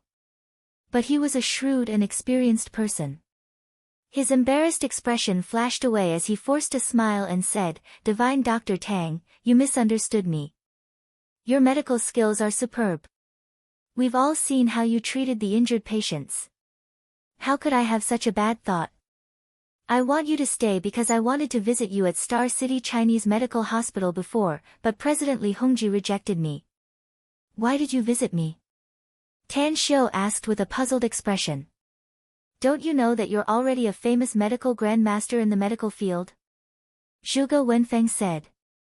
"Not only me, but many people also went to Star City personally and came back disappointed." Tan Xiu frowned and said, "President Zhuge, I hope that you won't spread the matter of me treating the injured patients in your First People's Hospital. I'm now studying at the University of Demonic City, so I don't have time to receive others. I don't want to be entangled with trouble." "I understand. The other doctors and nurses in our hospital will never spread it out. Don't worry." Zhuge Wenfeng nodded. Tan Xiu nodded. He gave his cell number to Zhuge Wenfeng and quickly left the hospital. Half an hour later. The 5 injured patients who had been treated by Tan Xiu had all been examined by medical instruments. When the report was placed on Zhuge Wenfeng's desk, the doctor in charge of the examination still had a shocked expression on his face. "The conditions of the 5 seriously injured patients are stable and there's no danger to their lives. What's more, the most incredible thing is that one of the injured patients has a lung wound. But the wound is healing very fast." Zhuge Wenfeng picked up the examination report and carefully read it. He couldn't help but sigh and said, "He's indeed worthy to be called the young divine doctor who once caused a sensation in the medical field. I'm left in the dust by his means of treating and saving people. The most obvious feature of these 5 patients is that they've lost a lot of blood. If 2 of them were to be operated and treated by our hospital's doctors, I'm afraid their chances of survival would be less than 10%. The doctor exclaimed in admiration, "That's right. Fortunately, he acted today. Otherwise, I'm afraid." Zhuge Wenfeng waved his hand and said, "Do you still remember what he said before he left? Since he doesn't want to be famous in our hospital, we can't force him. Don't announce the contents of this report to the public. Also, inform the other doctors and nurses to not talk too much about it. All right. The doctor replied and then turned to leave the office. Sitting on the office chair, Zhuge Wenfeng pondered for a moment before he dialed Li Hongji's cell number. Hello, President Li. I'm Zhuge Wenfeng. President Zhuge, how's the situation on your side? President Li, I have to say something. The medical skills of the young divine doctor, Tan Xiu, are really something I've never seen before in my life. Now I finally understand why he caused such a big sensation even though he hasn't been working in your Star City Chinese Medical Hospital for a long time. Li Hongji said with a smile, his medical level is naturally very good. To be honest, if he can come to our Star City Chinese Medical Hospital to work every day, I'm willing to give him the position of president. Zhuge Wenfeng's complexion changed as he said with a smile, President Li, how about we talk about it? Isn't Tan Xiu studying at Shanghai University? It's very close to our First People's Hospital. How about you let Tan Xiu come to our hospital to work? As long as you agree, I, Zhuge Wenfeng, will owe you a big favor. Poaching someone? Li Hongji was silent for a while before he forced a smile and said, President Zhuge, it's not that I don't want this favor, but I can't afford it. I've begged Tan Xiu to come to our Star City Chinese Medical Hospital to provide medical services. If he's willing to work in your First People's Hospital, I naturally won't have any objection.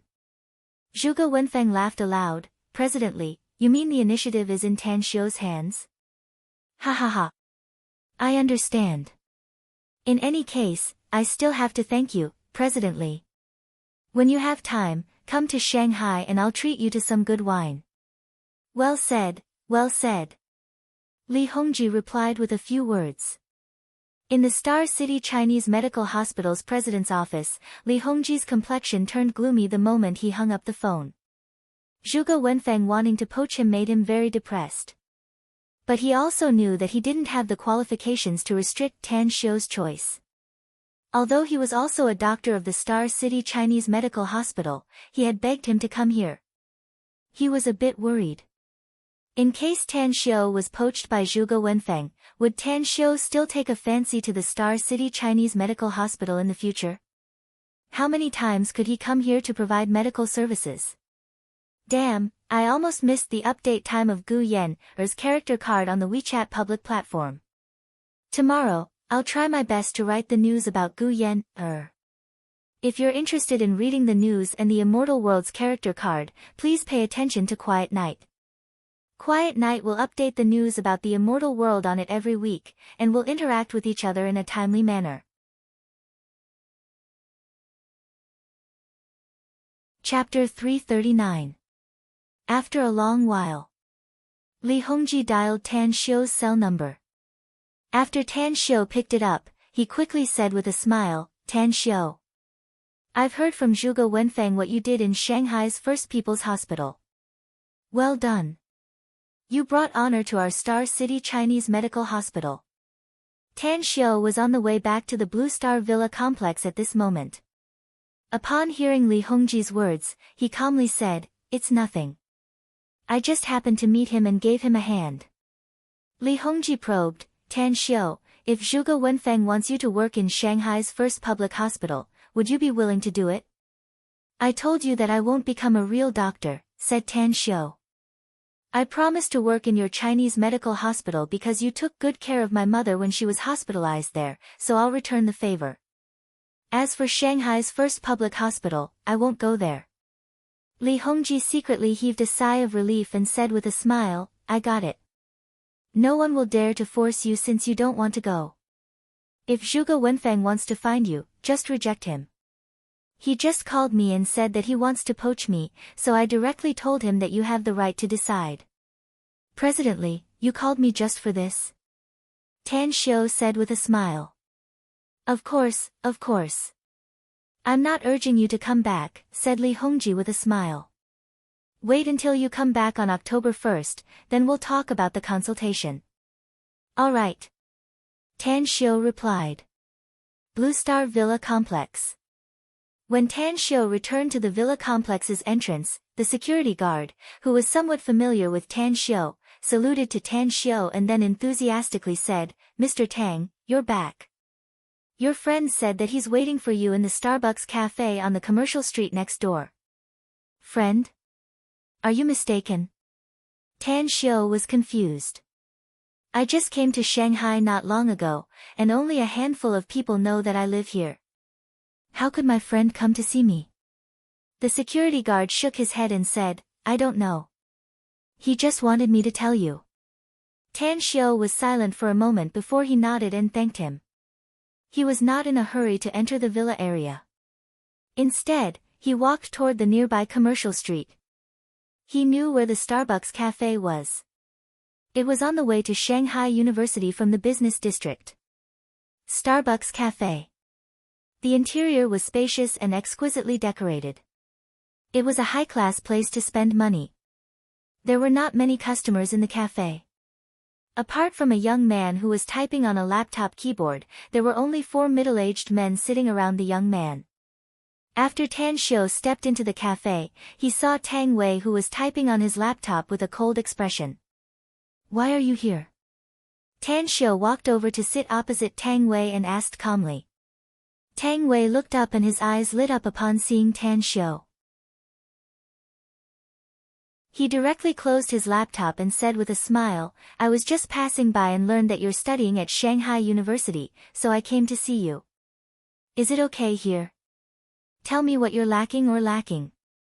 Do you think I'm a poor man?" Tan Xiu shook his head and forced a smile. "I know you're not a poor man, brother." Tang Wei grinned and said, "But this is just a token of my appreciation." "That's right. Auntie knows that I'll be passing by Shanghai, so she asked me to bring you something." "What is it?" asked Tan Xiu. Tang Wei looked around and said, "It's not convenient to give it to you here." "All right." Tan Xiu nodded. After the duo got up and left, the 4 middle-aged men followed them. Tan Xiu inquired in private and learned that the 4 middle-aged men were Tang Wei's bodyguards. After returning to the villa in Blue Star Villa complex, the 4 bodyguards stayed in the courtyard, while Tan Xiu and Tang Wei went to the hall on the first floor. After taking a seat, Tang Wei handed a suitcase to Tan Xiu and said, "The things Auntie Tang Min asked me to bring for you are inside." Tan Xiu took the suitcase and stared blankly after opening it. A silver pistol, 4 magazines filled with bullets, and an extraordinarily sharp dagger. "What do you mean?" Tan Xiu raised his head and asked with a confused expression. "Our Tang family is in trouble now," said Tang Wei with a forced smile. "Auntie Tang Min is afraid that you'll be in danger alone in Shanghai, so she asked me to give these things to you for self-defense. Also, I'll leave 2 of the 4 bodyguards outside for you when I leave. You can rest assured that they'll only protect you in secret and won't affect your normal life." Tan Xiu frowned. After a long silence, he asked, "Is the situation very serious now?" "It's not serious." Tang Wei shook his head and said, "Only Guangyang and Fukang are in turmoil. I'm leaving the imperial capital this time to go to Guangyang." "Tell me about the current situation," asked Tan Xiu. "Don't worry," Tang Wei said with a smile. Eldest uncle had already rushed over to Guangyang with his men and temporarily suppressed the crisis. It's just that the Starlight group that our Tang family secretly controls has been burned. Now, a large number of the Starlight group's HQ's employees are being transferred to the neighboring city. It's already reached this point. Tan Xiu frowned. The Yao family has been secretly preparing for several years, but they haven't acted yet because they haven't reached an agreement with several families in Guangyang and Fukang. Recently, a powerful figure has appeared in the Yao family. After that guy came back from abroad, he brought back several ruthless characters, all of whom are experts in assassination and fighting. Therefore, I don't know what method he used to make those families in Guangyang and Fukang reach an agreement with the Yao family." "What's his name?" asked Tan Xiu. "Yao Xinhua," answered Tang Wei. Tan Xiu closed the suitcase and pushed it to Tang Wei, saying, "Take these things with you." "I don't need them." Also, you don't need to leave any bodyguards for me. Let alone the Yao family, even those martial arts grandmasters in the country can't deal with me. So be it. I'll go with you to Guangyang. Tang Wei stared blankly for a moment before he quickly waved his hand and said, No, no, no. It's fine if you don't want to take these things, but don't go with me to Guangyang. If first Grandpa knows that I dragged you into this, he'll definitely break my legs. The old man has spoken to let you study in Shanghai with peace of mind. Even if the sky falls down, our Tang family will support you. Tan Xiu raised his brows and hid the warmth inside his heart. Then, he said, Brother, don't you think that I'm somewhat responsible for the Tang family's mishap? Besides, I don't think staying in school and studying is of much use. Only by experiencing the wind and rain can one grow up quickly. Tang Wei raised his hand to touch his nose and forced a smile, but first Grandpa. Tan Xiu interrupted him and said with all seriousness, I'll talk to Grandpa. The school hasn't officially opened yet, and I've already asked for leave for the military training. I'll take advantage of this time to go with you to Guangyang to see the enemy's means. Tang Wei raised his hand and said, Then you call first Grandpa. Tan Xiu took out his mobile and dialed a cell number. Hello, Xiu. Tang Guisheng's voice came out of the phone. Grandpa, it's me. Tan Xiu said. Xiu, is there something you need from me? Tang Guisheng said with a smile. I just met Tang Wei. He's going to Guangyang, so I'm going with him, Tan Xiu said. Don't worry, I won't act recklessly. Tang Guisheng forced a smile and said, Xiu, it's very chaotic over there. Last night, several of our family's trusted men were attacked in the hotel. Although it seems like it was a group of local ruffians who attacked them, it was actually that Yao Xinhua kid from the Yao family who led his men to do it. It's too dangerous for you to go to Guangyang now. I have the ability to protect myself, so I won't be careless, Tan Xiu said. Tang Guisheng was silent for a while before he asked, Have you really decided? I've decided. Tan Xiu said with a serious expression. Since you want to go, then go. Tang Guisheng sighed. Give the phone to Tang Wei. All right. Tan Xiu handed the phone over.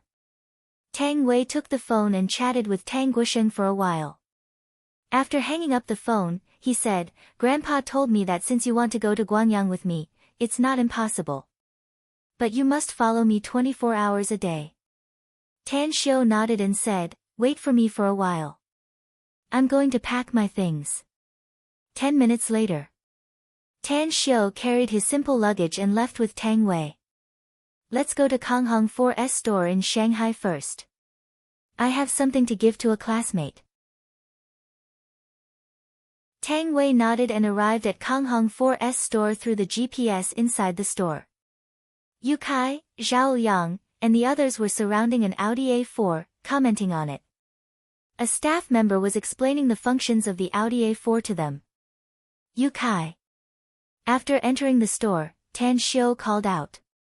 Yu Kai, who had received a call from Tan Xiu, immediately smiled and trotted a few steps, saying, Big bro Tang, what do you want me to give to Teacher Han? Tan Xiu took out 2 keys and handed him a note, saying, Give these things to her and help me ask for a leave while you're at it.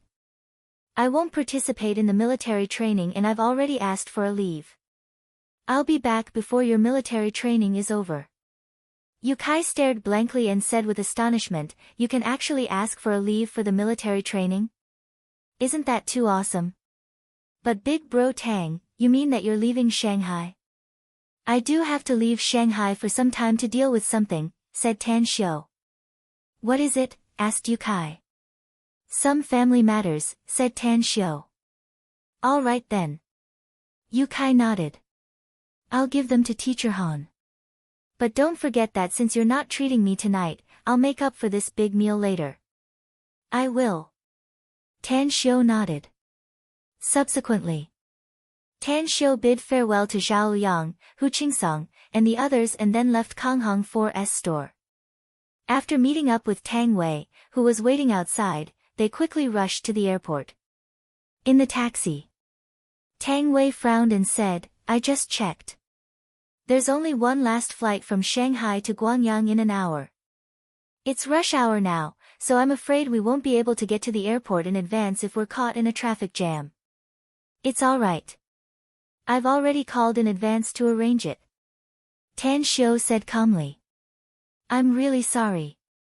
After the update of Gu Yen's character card yesterday, many people were very dissatisfied with the character image of Gu Yan after Tan Xiu's death. Then, Jingye stayed up all night to update Gu Yen's story and the character image card of Tan Xiu before he fell in the immortal world. So I overslept and made my brothers and sisters wait for a long time. Thinking that I'll be late for work, Jingye's heart is in a panic. I asked my brothers and sisters to give me 2 monthly tickets to calm my nerves. Thank you very much. _.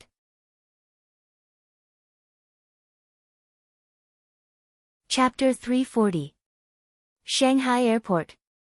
Tang Wei followed Tan Xiu with a puzzled expression. He went straight through the VIP channel and came to the tarmac. When he saw the private jet in front of him, he saw 2 men and 4 women standing under the ladder, dressed like pilots and flight attendants. Shock was written all over his face. Now, with the improvement of living standards, a large number of super-rich people emerged in the country, and many of them were buying private jets. But as a descendant of a big family in the country, he was very clear about the number of rich people who owned private jets in the country. 1,500. This was the limit. He dared to pat his chest and guarantee that the number of rich people who owned private jets in the country was definitely no more than 1,500. It must be noted that China had a population density of more than 1 billion, and 1,500 was a very small number. But how could Tan Xiu? Hello, Mr. Tang. We have submitted our departure application to Shanghai Airport and received a reply. There are still 35 minutes left before our departure, said the private jet pilot respectfully. Let's board the plane. Tan Xiu nodded. Tang Wei, who was following beside Tan Xiu, looked surprised and asked in a low voice, "What's going on, brother? Where did you get this private jet?" "I borrowed it from a friend," replied Tan Xiu with a smile while walking up the ladder. What kind of friend is this? How could he be so generous? Lend a private jet to you at will? If my guess is correct, this private jet should have been parked at Shanghai Airport, right? It's a friend from Jingmen Island. I've been quite busy recently, so I directly borrowed this private jet, said Tan Xiu. I'll return it to her when I'm not busy for some time. Tang Wei praised, it seems that your relationship is really good. This brother who lent you the jet is really worth making friends with. Brother? She's a woman. Tan Xiu was at a loss whether he had to cry or laugh. Tang Wei stared blankly and incredulously said, a woman? Then she and you. A friend. Tan Xiu said straightforwardly. Tang Wei frowned slightly and pondered for a moment before probing, as far as I know, there aren't many clans in Shanghai that own private passenger planes. There were only 2 women who owned a private jet. I'm afraid it will be very difficult to borrow the private jet of that old lady from the Huang family. Could it be the friend you were talking about? Is it the demoness who barged into our ancestral home in the imperial capital? Tan Xiu asked curiously, demoness? Tang Wei heavily nodded and said, that's right, Ouyang Lulu the witch. Barbaric, violent, condescending, arrogant, proud like a peacock, raising its tail all day long. Tan Xiu was at a loss whether to cry or laugh as he listened to Tang Wei's adjectives. After entering the cabin, he grinned and asked, do you have enmity with Lulu? It really is her. Tang Wei took a deep breath and bitterly smiled, I don't have enmity with her, but I've suffered a few losses in her hands. Of course, it's also because I'm a good man and don't fight with women, so I let her have her way. Besides, cousin Chu Yi is her old classmate and they have a good relationship, so I don't have a bad relationship with her. Lulu is actually a good person. Tan Xiu said with a smile. She's not as exaggerated as you said. She's a bit unruly, but she's very smart and easy to bully. Easy to bully? Tang Wei was speechless. After the two of them took a seat at the airport, Tang Wei casually gestured to the 4 bodyguards who followed him and said, Ouyang Lulu came to our ancestral home last time, but we didn't have much interaction because of you. But I can see that she likes you. Tan Xiu stared blankly for a moment and directly rolled his eyes. He couldn't understand why so many people liked to make wild guesses. In the University of Shanghai, Yu Kai and Hu Qingsong said that Han Qingwu liked him, and now Tang Wei said that Ouyang Lulu liked him. How come he didn't know that he was so charming? Don't talk nonsense. We're just good friends and business partners. An unfathomable smile appeared on Tang Wei's face as he meaningfully looked at Tan Xiu and directly turned his head to the side. 7:30 p.m. The private plane landed at Guanyang's Guan City Airport. Since Tang Yunpeng knew that Tang Wei was coming, he had arranged someone to pick them up. When Tan Xiu and Tang Wei walked out of the airport with 4 bodyguards, they saw a middle-aged woman with 6 strong men in black suits quickly greeting them. Little Wei. The middle-aged woman looked at Tan Xiu and then looked at Tang Wei with a smile. Aunt Xue, why did you personally come to pick us up? Tang Wei said with a smile. Guan City is a bit chaotic here. Your first uncle is afraid that the Yao, Sun, and Yang families will send people to deal with you in secret. We've lost more than 20 people since they started to launch an attack. An angry expression appeared on Tang Wei's face as he said in a deep voice, the Yao family is our enemy, but I didn't expect that the Sun and Yang families would dare to get involved. This time, we must give them a head-on blow even if we have to suffer heavy losses. Xue Jie secretly smiled wryly inside. Tang Wei might not know, but she was the general manager of the Starlight Group and had been here for more than a decade. How could she not be aware of the current situation? Let alone a head-on blow, it would be a problem for her own people to protect themselves. Who is this? He's Tan Xiu, my cousin, said Tang Wei quickly. A surprised expression appeared on Xue Jie's face as she carefully observed Tang Xiu a few times. Then, she let out a smile and said, I heard that the Tang family's lost child has been found, but I didn't expect that he would come to Guan City. Hello, Tan Xiu. I'm Xue Jie, the general manager of the Starlight Group. You can call me Aunt Xue. Brother, Aunt Xue is the elder sister of Uncle Tang Dong's wife, said Tang Wei quickly. Tan Xiu suddenly understood and called out, Hello, Aunt Xue. Xue Jie nodded with a smile and said, Let's go. Your first uncle is waiting in the Red Maple Villa complex. All right. Tang Wei nodded. More than 20 minutes later. When the car was about to arrive at the Red Maple Villa complex, Xue Jie's mobile phone rang. When she picked up the call and spoke a few words to the other party, her expression suddenly turned gloomy. Tang Wei waited until Xue Jie hung up the phone and quickly asked, Aunt Xue, what happened?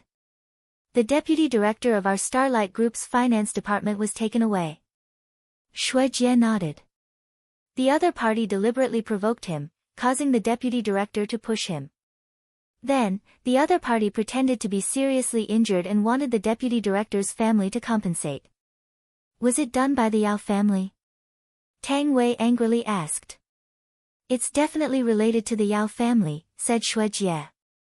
After all, only the Xue family, Sun family, and Yang family would instigate people to do such a thing at this critical juncture. Just now, your uncle told me to send someone to rescue that deputy supervisor. That's because the deputy director of the finance department is very clear about our Starlight Group's accounts. If those trade secrets were to be obtained by the Yao family, it would be very disadvantageous to us. Where is the deputy director of the finance department taken? Asked Tang Wei quickly. Changbu Town, Earth Cabinet Factory, said Xue Jie. Are we going to change our route to Changbu Town now? Asked Tang Wei. Let's go there now. Xue Jie nodded. We must rescue the deputy director in the shortest time possible. Also, your first uncle has also sent another group of people to Changbu Town. Is the source of the news reliable? Tan Xiu suddenly asked. Is it from our people's investigation? Or? Xue Jie turned to look at Tan Xiu and said, it's the people who took the deputy director. They told his family the place where they will hand over the money and the person. If my guess is correct, this is probably a trap. Tan Xiu shook his head. Moreover, it's a place where we know it's a trap, yet we still have to jump into it. I think that the deputy director is definitely not in Changbu Town's Earth Cabinet Factory. Tell me the reason. Asked Xue Jia with slightly furrowed brows. Since the other party wants to get the financial information of the Starlight Group from the deputy supervisor of the finance department, they won't let us rescue him too easily, said Tan Xiu. Moreover, the other party knows that we will definitely go and rescue them. Even if the deputy manager is a bait, they won't take the risk and leave the deputy manager there. One piece of information is enough to lure us over. Xue Jia narrowed her eyes. She was able to control the entire Starlight Group. Regardless of whether it was in terms of intelligence or ability, she was outstanding. In fact, she had also thought of the problems that Tan Xiu had analyzed. However, she had no choice but to bring people to Changbu Town, and she couldn't just sit back and watch. Tan Xiu, since you're able to guess this possibility, why don't you give it to me? Do you have any ideas? It's very simple. We still have to go to Changbu Town, said Tan Xiu. But he couldn't be impatient. He had to find out the internal situation of the Earth Cabinet Factory first, and then formulate a plan of action. On the other hand, mobilize all our forces in Guanyang to find the place where that deputy director might be imprisoned. Our intelligence channels in Guanyang are almost cut off, said Xue Jia with a forced smile. Although we still have a lot of manpower here, we don't have a direction to investigate. We can't be like headless flies running around everywhere, right? For a moment, Tan Xiu was silent. He then took out his mobile and dialed a cell number. Who is it? A deep and low voice came from the phone. I'm Tan Xiu. Gu Xiaoxue gave me your number, said Tan Xiu. With a bit of excitement in his tone, the other party quickly said, Gu Xiaoxue? The little boss of the Everlasting Feast Hall. Yes. I got it. You're the new boss of the Everlasting Feast Hall, Mr. Tan Xiu Tang, right? It's me. You're looking for me, for what? Does your family have any intelligence channels in Guanyang? Asked Tan Xiu. I need to trouble you to help me investigate something. Which city? Guan City. Yes. Tan Xiu said, I'll send you a text message later to tell you the identity of the person I'm investigating. He was taken away by someone, and the other party may be related to the Sun and Yang families here. Pay attention to concealment when you investigate. Alright, I'll immediately rush to Guan City. Wait for my news. You don't need to come personally. Just pass down the order. I'm afraid there are still some things I need to trouble you with later. It's not troublesome at all. It's what we should do. The number of followers on the WeChat official account is about to break through 2,000. Brothers and sisters, please continue to work hard. Once the number of followers breaks through 2,000, the Quiet Night Society will continue to rain red packets for 2 days. The Quiet Night Society will update the news in the immortal world on it every week, and we will interact with them in a timely manner. There will also be an irregular rain of red packets _.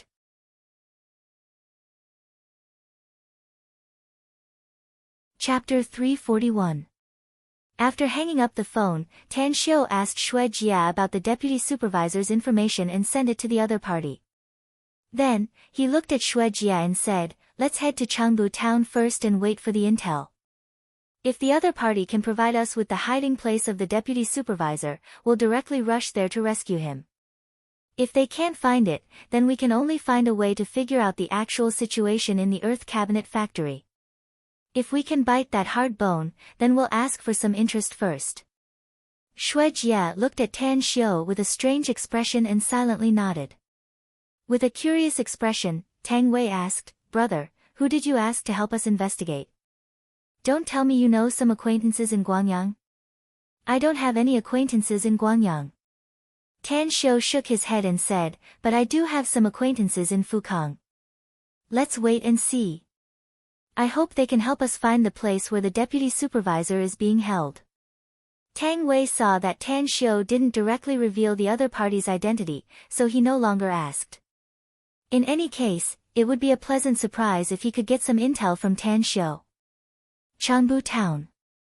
Guan City's second largest town, with factories everywhere in every corner of the town, causing Changbu Town's economic development to rise rapidly. A large number of migrants led to a thriving and prosperous scene everywhere. The Earth Cabinet Factory. It was a factory that produced high-end furniture and exported it abroad. The factory had a total of 2 courtyard walls. The outer courtyard wall and the inner courtyard wall were 50 meters long, with a factory building in the middle where the workers made the furniture. Aside from the 2 office buildings, the rest of the factory buildings were also built with cabinets and furniture. In the past, the entire Earth Cabinet Factory was very lively. Busy workers could be seen everywhere, and forklifts were shuttling back and forth between the factory buildings. But today, it was deserted. Aside from the occasional barking of dogs, there was no other movement. On the roof of one of the 3-story office buildings, a big foreign man stood between the solar water tanks with binoculars in his hand, observing the scene outside the factory. Behind him were dozens of strong men. Some of them were holding guns, while others were wiping their firearms with cold expressions flashing in their eyes. Ai Murue, what's the situation outside? The big foreign man, Tofferson, grabbed his mobile and asked in a deep voice after dialing a number. The enemy hasn't appeared yet. Let's wait and see. Alright, keep in touch. Tofferson said as he put the phone in his pocket. Then, he turned to look at the strong man. There was some disdain in his eyes, because in his opinion, these fierce-looking strong men were actually just silver spears with wax heads. They looked good but were useless. Keep your spirits up. If the enemy comes and you don't have the courage to kill, I will personally cut off your heads and kick them around like balls. A middle-aged man snorted coldly and said, Tofferson, although our young master told us to listen to your command, don't be too arrogant. Even if you know some martial arts, can your speed be faster than a bullet? Tofferson grinned, revealing his white teeth, and said, do you want to give it a try? The middle-aged man wanted to give it a try, but he didn't dare to. He knew how important this foreigner was to his young master. If he fought with him, he would probably die a horrible death. 10 minutes later. The phone that Tofferson had put in his pocket suddenly vibrated.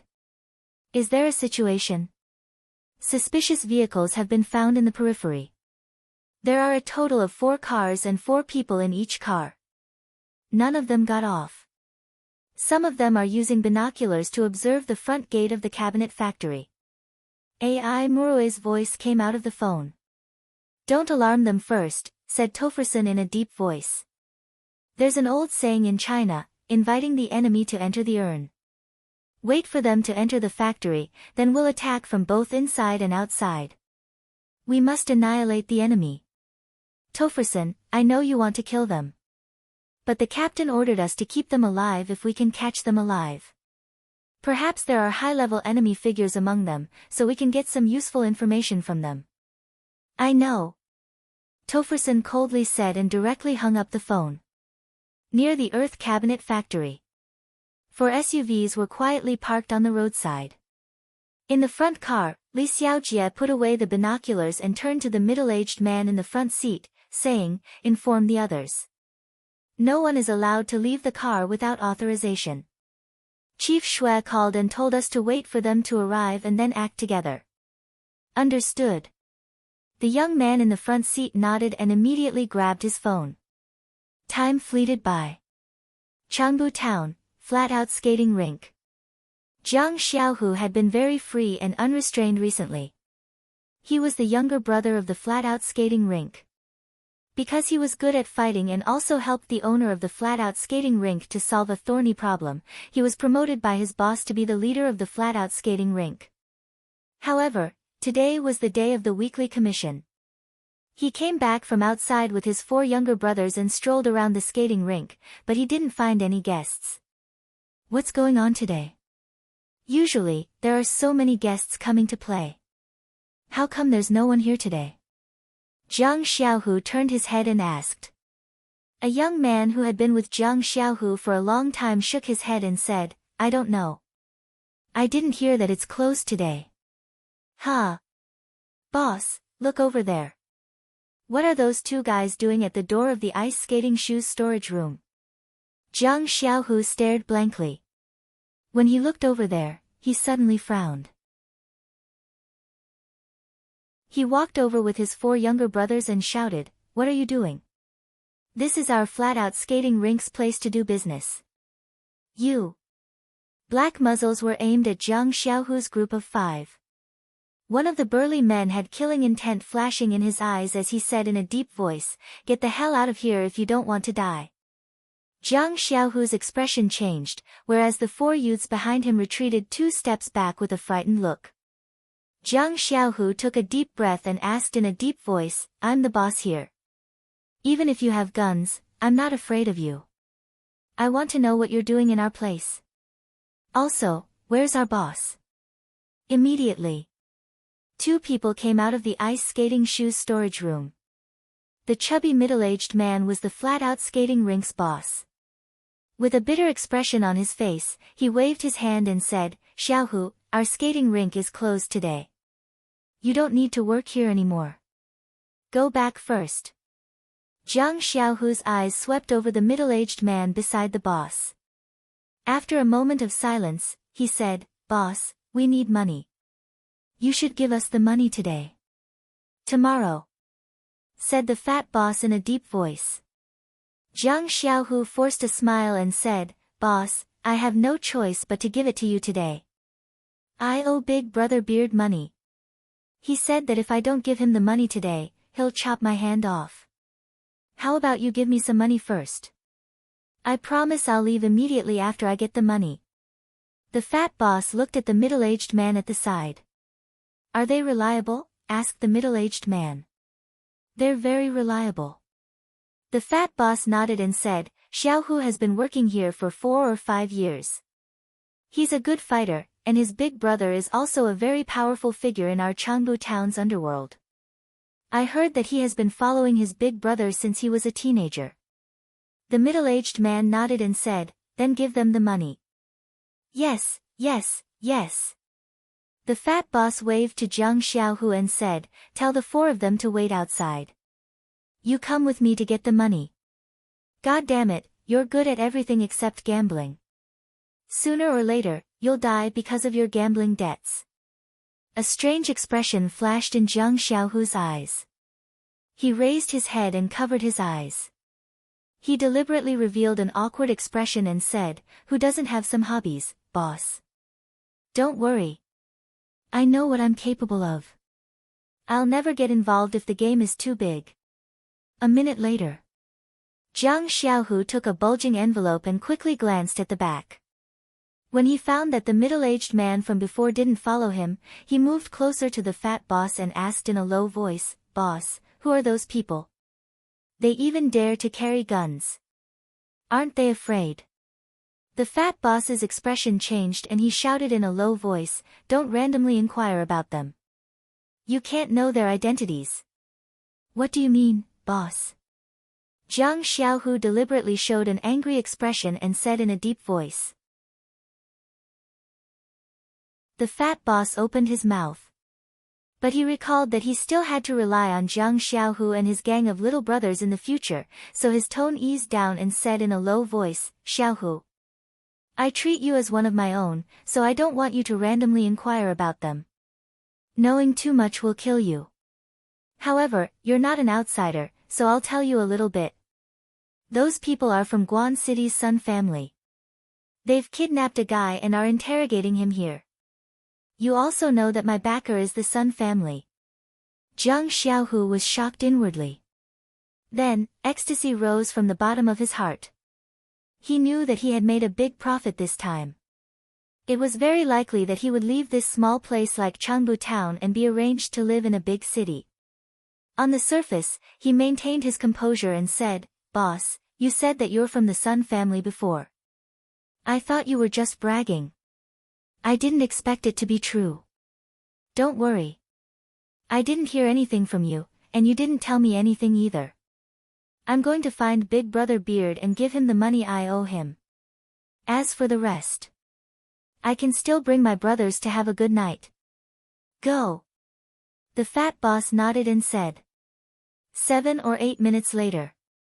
After Jiang Xiaohu left the flat-out skating rink and sent away his brothers, he immediately dialed a cell phone number.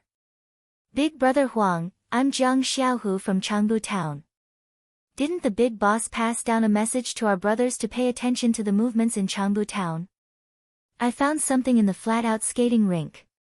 It's the Huang family from Guan City. Their people seem to have kidnapped someone and are now in the flat-out skating rink. The security is very tight. Yeah, I got it. Don't worry. I'll definitely hide in a hidden place and monitor this place. Okay, they're coming. I'll secretly show them the way. Thank you, Big Brother Huang. Quiet Night is infuriated. 3 chapters a day is practically her limit. In order to satisfy the needs of her brothers and sisters, Quiet Night has been working hard every day to finish her chapters. She has almost no time for leisure or entertainment, but there are still so many people scolding Quiet Night for being too slow. They even threaten to refuse to vote for Quiet Night. Quiet Night is a person of flesh and blood, not a typing machine. Tears.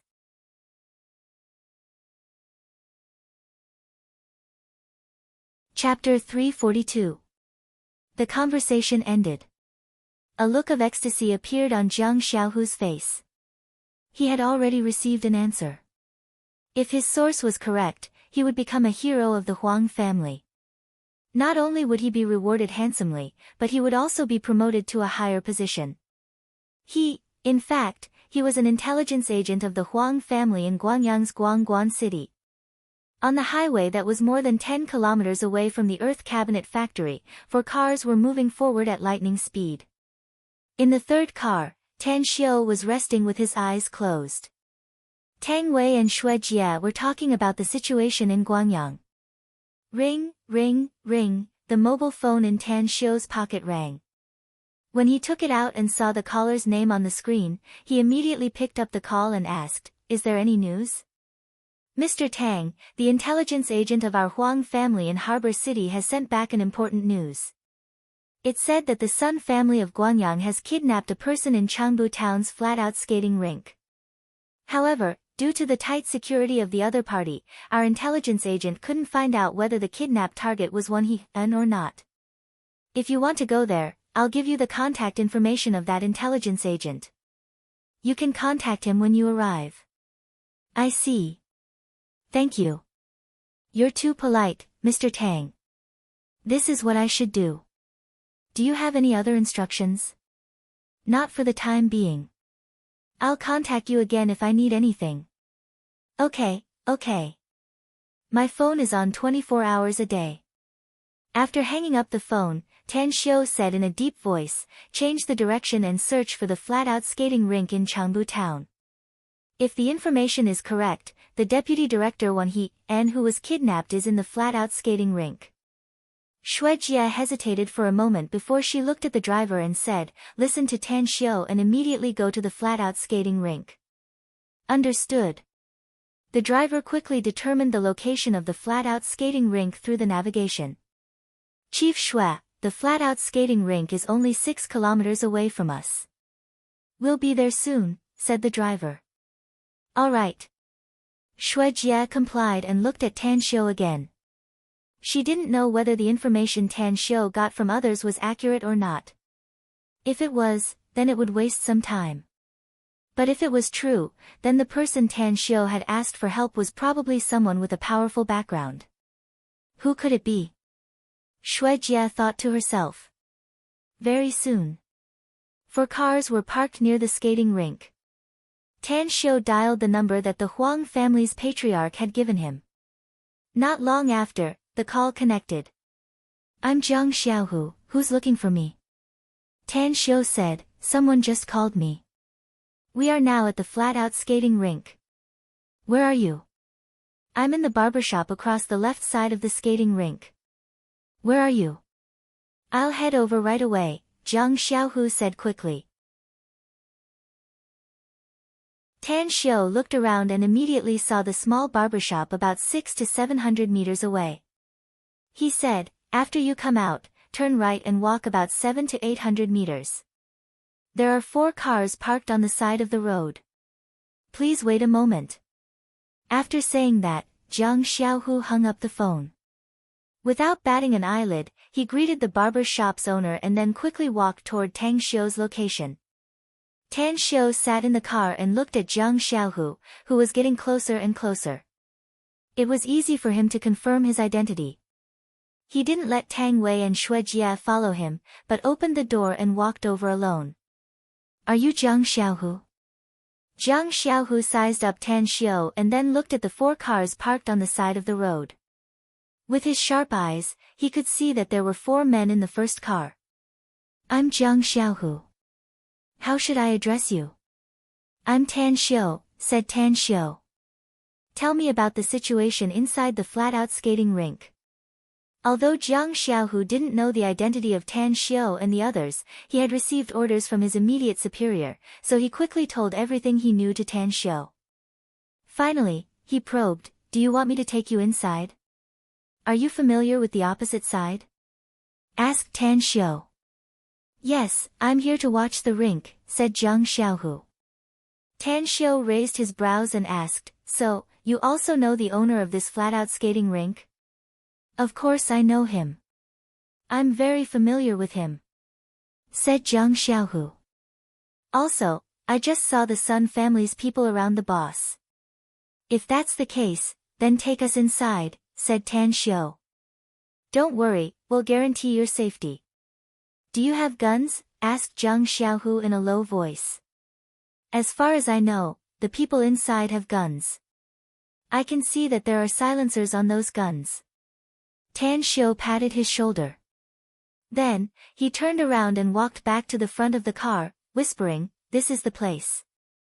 That man called Zhang Xiaohu is the leader of the flat-out skating rink. He learned from the rink's owner that those people inside are from the Sun family of Guangyang.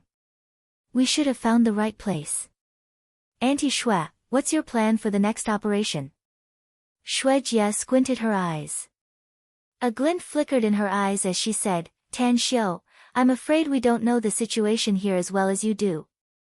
How about you be the chief commander of this operation? Tan Xiu looked at Tang Wei, who just came out. Brother, Auntie Xue is right. Are you qualified to be the chief commander? Said Tang Wei. Are you at ease letting me command? Asked Tan Xiu.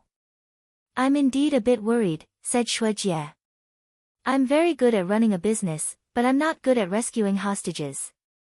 Since you have the ability to find one I believe your ability is more powerful than what I know. Tan Xiu was silent for a moment. Then, he nodded and said, if that's the case, then I'll be the chief commander of this operation. We'll bring a total of 10 bodyguards and leave 2 to protect you here. I'll take 8 people with me. I want to go with you, too, said Tang Wei quickly. I don't have any fighting ability, Tan Xiu. I'll only add to the mess if I go with you, so I won't go with you, said Xue Jie. I heard that little Wei practices taekwondo. Let him go with you. Tan Xiu glanced at Tang Wei and nodded. Then come with me. However, after entering, you must pay attention to your own safety. Since the other party has guns, I'm afraid it'll be very dangerous. With a serious expression, Tang Wei nodded and said, don't worry. I'll definitely pay attention to my safety. Immediately after, Tang Wei called the 8 bodyguards to get off the car. Under Zhang Xiaohu's lead, the group quickly entered the extreme skating rink. Brother Tang, we'll be discovered by the people inside if we swagger in like this. I'll take you to sneak in from the side. I know the public toilet on the side. We can reach the skate shoes storage room by climbing over it. Zhang Xiaohu stopped in the corridor and spoke in a low voice. At this time, Tan Xiu had already released his spiritual sense and observed the situation inside. At the entrance of the skate shoes storage room, two burly men were vigilantly observing the surroundings. Inside the room, aside from a middle-aged man who was tied to a chair, there were also 3 men and a woman. The fat man should be the fat boss described by Jiang Xiaohu. As for the other 2 men and the woman, they should be the Sun family's people. Alright. Let's climb over the public toilet. Tan Xiu scanned the place with his spiritual sense and found that Jiang Xiaohu was right. The public toilet was located at the end of the corridor. The walls on both sides of the toilet were not sealed, and there was a space of nearly a person's height above it, enough for agile people to easily climb over. A minute later, the group of 11 people quietly climbed over the public toilet and was only 20 meters away from the skate shoes storage room. Wait for me here. I'll deal with the 2 people at the door, and then you'll immediately follow me.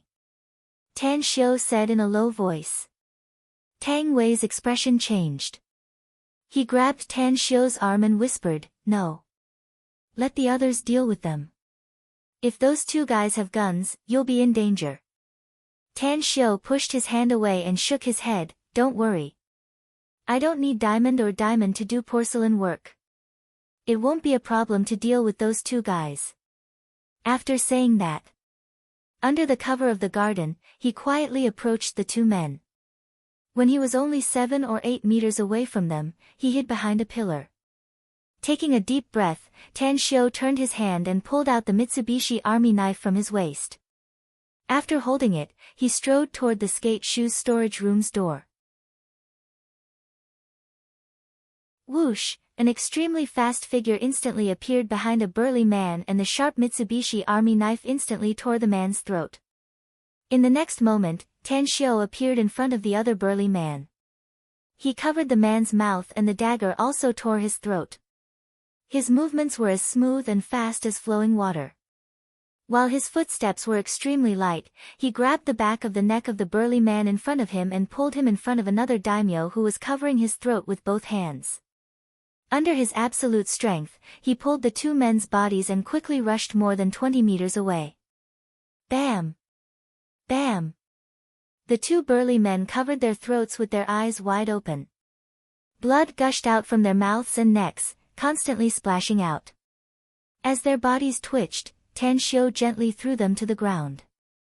Tang Wei, Jiang Xiaohu, and the 8 bodyguards stared blankly at the 2 burly men twitching on the ground. Disbelief and shock flickered in their eyes.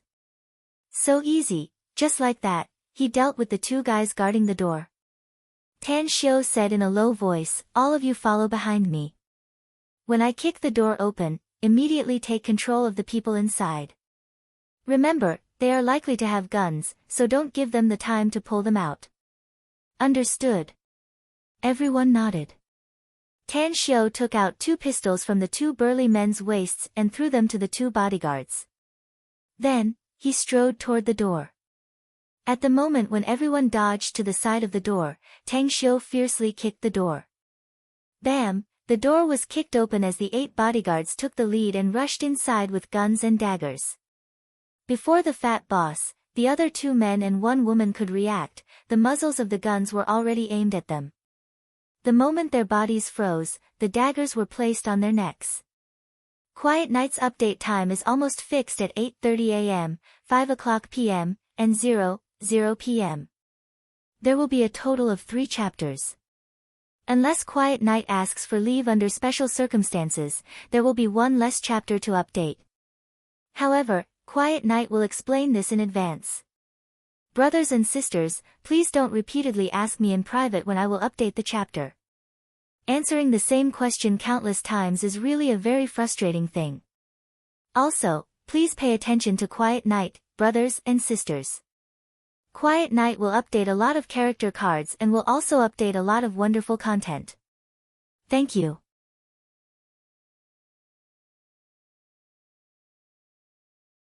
Chapter 343. Who was the hunter? Who was the prey? Originally, the 2 men and 1 woman of the Sun family were full of confidence, thinking that they were the hunters who caught the prey. But never did they expect that they would turn from the hunters to the prey before they were able to get the information. Such a change in role sent a chill down their spines. Who are you? asked the middle-aged man of the Chen family in a deep voice.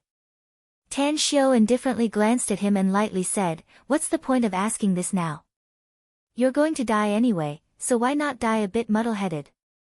After saying that, Tan Xiu walked to the front of the tied man. He looked at his pleasantly surprised face and lightly asked, "Are you Wan Hin?" "It's me," the tied man said with an excited face. "I'm Wan Hin, the deputy supervisor of the Brilliant Group's finance department. You're here to save me." Tan Xiu flashed his sharp Mitsubishi army knife. Wan Hin's complexion changed as he cut the rope tied to him and said, "Tell me something.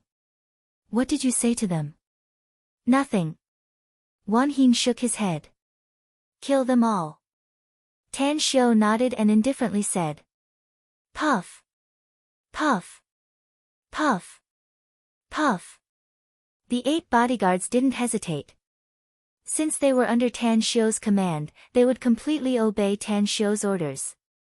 They killed the 4 people inside at an extremely fast speed. Tang Wei stared blankly at the 4 corpses lying in a pool of blood. His lips squirmed a few times, but he swallowed back the words he wanted to say. There was a bit of disbelief in his eyes because he never dreamed that Tan Xiu would actually order these 4 people to kill people. One must know. He always thought that Tan Xiu was just an ordinary person. How could an ordinary person dare to kill people? However, outside the door, Tan Xiu had just killed 2 guards with his terrifying skill. Now, he ordered the 4 people of the Sun family to be killed. At this moment, he suddenly found that his understanding of Tan Xiu was really pitiful. Jiang Xiaohu was also dumbfounded. He never thought that Tan Xiu would be so ruthless and merciless. In just a short time, 6 people had directly or indirectly died in his hands. This killing god. Where did he come from? Tan Xiu patted Wan Hin's shoulder, turned around and said, "Let's go." The rescue mission had been completed, but there were still some fellows who had not been eliminated. Since they want to set up a trap for us, we'll beat them at their own game. I'd like to see what tricks they have up their sleeves. Tang Wei followed closely behind Tan Xiu and quickly asked, "Brother, you mean, we're going to the Earth Cabinet Factory next?" Tan Xiu said, "That's right. Since the other party has provided us with such a good opportunity, do you think we should miss it?" Tang Wei hesitated and said, "But we still don't understand the situation over there." Tan Xiu said, "I don't know yet. We'll know when we get there. If the enemy is too strong, we can leave immediately. If the enemy is too weak, why not take a gamble? I think that since the enemy wants to set up a trap there, they must have arranged for a lot of people. If we can get rid of the enemy over there, we might be able to chop off one of their arms." "That's true." Tang Wei nodded. Tan Xiu turned to look at Jiang Xiaohu behind him and said, "I'll leave those 6 corpses to you. I think you should be able to solve them well." "No problem," said Jiang Xiaohu quickly. "I guarantee that I can make those 6 corpses disappear without a trace. I'll absolutely not cause any trouble." "You're very good. I'll put in some good words for you in front of your big boss," said Tan Xiu with a smile. Jiang Xiaohu was overjoyed upon hearing it. He gratefully looked at Tan Xiu and said, "Thank you, Mr. Tang." Tan Xiu waved his hand and motioned Jiang Xiaohu to stay. He, Tang Wei, Wan Hin, and the 8 bodyguards quickly left the extreme skating rink. When they returned to the car, the worried Shui Jie strode forward to greet them. She had already seen Wan Hin, and her hanging heart finally relaxed. "Aunt Shui, we've rescued them and killed the 6 Sun family members inside. Are we going to the Earth Cabinet Factory next?" Shui Jie's eyes were full of surprise as she said, "You did a great job, Tan Xiu. But since we've rescued them, we don't need to go to the Earth Cabinet Factory anymore, do we? Our people are now being evacuated on a large scale. The earlier we leave Guangyang province, the less dangerous it will be for our people." Tan Xiu raised his brows and asked, "Don't tell me we don't want to collect some interest before we leave?" Shui Jie frowned and said, "But that place is a trap. If we don't collect some interest and instead suffer huge losses there, the gains won't make up for the losses. Tan Xiu fell into silence. He found that Xue Jie didn't want to go to the Earth Cabinet Factory. However, he could also understand Xue Jie's thoughts. After all, she wasn't good at fighting and killing. Tang Wei glanced at Tan Xiu and quickly said, "Aunt Xue, how about you take them back first? Tan Xiu and I will go there to see the situation. If there are many enemies, we won't stupidly rush to fight them. But if the enemies are few and we can take advantage of them, then we'll fuck them." "But, your first uncle." Xue Jie hesitated. "You don't need to worry about him. I'll take responsibility if something happens," said Tan Xiu. "Since the Yao family wants to fight with us in Guangyang and Fukang, I'm afraid we'll be suppressed by them if we cower. Eventually, we'll completely lose the territories in these two provinces." Xue Jie pondered for a moment before she nodded and said, "Then I'll go with you. However, I need to report this matter to your first uncle. I'll listen to his opinion." "Report it on the way," Tan Xiu said. Red Maple Villa Complex. Dozens of stalwart men with grim expressions were resting in the villa's courtyard. There were also many people standing guard near the villa. Inside the villa, Tang Yunpeng was sitting in a room on the second floor, quietly reading the information in his hand. However, he raised his wrist from time to time to look at the time shown on his watch. Ring, ring, ring, his mobile phone rang, causing Tang Yunpeng's complexion to change. He grabbed it and saw the caller's name on the screen. He immediately pressed the answer button and asked in a deep voice, "How is it? Has he been rescued?" "He's been rescued. But Wan Heen isn't being held in the Earth Cabinet Factory, but in another place in Changbu Town." Tan Xiu asked his friends here to help him investigate the information. Tan Xiu and Tang Wei have killed the people of the Sun family who were holding Wan Heen. A total of 6 people were killed. Xue Jie's voice came out of the phone. Tang Yunpeng was overjoyed and praised, "Well done. You must withdraw immediately. Most of our people in Guangyang have been evacuated. As the general manager of the Starlight Group, you must also withdraw immediately." "But Tan Xiu and Tang Wei want to go to the Earth Cabinet Factory," said Xue Jie. "If they're not there, then what are we going to do there?" Tang Yunpeng's complexion slightly changed as he asked in a deep voice. "They want us to beat them at their own game since we know that the other party has set up a trap there," said Xue Jie. "If we can make the Yao and Sun families suffer huge losses, it can be considered as collecting some interest." Tang Yunpeng angrily said, "Nonsense. Our forces here can't compare with them at all. Since the other party has set up a trap, I'm afraid there's a large number of enemies there. They clearly know that there's danger there, but they still want to go there. This is courting death. Tell them to come back here immediately." In the car, Xue Jie turned to look at Tan Xiu and Tang Wei. She forced a smile and said, "Your uncle wants you to go back immediately." Tan Xiu stretched out his hand and said, "Give me the phone." Xue Jie hesitated for a moment before she handed the phone over. "Uncle, I'm Tan Xiu," said Tan Xiu.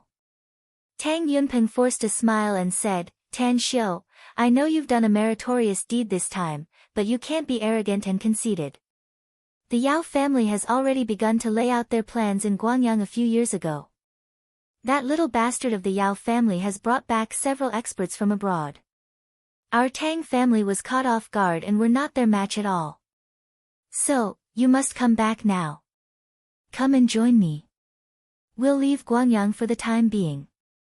"Uncle, if you don't have a diamond, don't do porcelain work," said Tan Xiu. "Since I have the confidence to do this, I ask you to support me. I can find someone to investigate the real location of Wan and N, which means that I can also complete the following matter. Of course, we won't act rashly. Know yourself and know your enemy, and you'll always be victorious. We'll definitely investigate the other party's strength before we act. If we can't investigate clearly, or if we're not as good as the other party, we won't act rashly and will return immediately. Tang Yunpeng didn't expect that Tan Xiu could actually say such words. He didn't know much about Tan Xiu. He only knew that his nephew, who had been living outside since he was a child, had some ability. But he was still a bit worried about the family's fight. "It's settled then, first uncle," said Tang Xiu again. "We'll give them a head-on blow if there's an opportunity. If not, we'll immediately withdraw." After saying that, Tan Xiu directly hung up the phone. Tang Yunpeng listened to the message from the mobile phone. He opened his mouth and finally shook his head with a helpless and wry smile. Soon after, he strode out of the villa and looked at the dozens of burly men in the courtyard. He then said in a deep voice, "Set out now and follow me to Changbu town." "Understood." The dozens of big men immediately moved. Changbu town. Near the Earth Cabinet Factory, Ai Murue quietly stood by the window of the third floor of a three-story building, holding a pair of binoculars and observing the 4 SUVs. Behind him were 2 young men with dyed white hair and casual clothes, who were playing with daggers in their hands. "Ali, inform our men to surround them quietly and cut off their escape route without alerting them. Whether they move or not, we can't let them leave today." Ai Murue turned his head and said in a deep voice. A bloodthirsty glint flashed in the eyes of the young man named Ali as he got up and walked outside. "Damn, I was so busy writing that I almost forgot the update time." What's even more embarrassing is that Quiet Night's writing actually made herself cry. Poor Guyen, am I too cruel to her? Brothers and sisters who want to watch the story can see it on the official WeChat account in half an hour. Quiet Night is working hard to revise and polish it. _.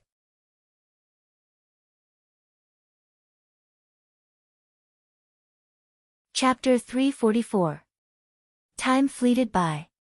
In the 4 SUVs parked near the Earth Cabinet Factory in Changbu Town, Li Xiaojie's face was as cold as water.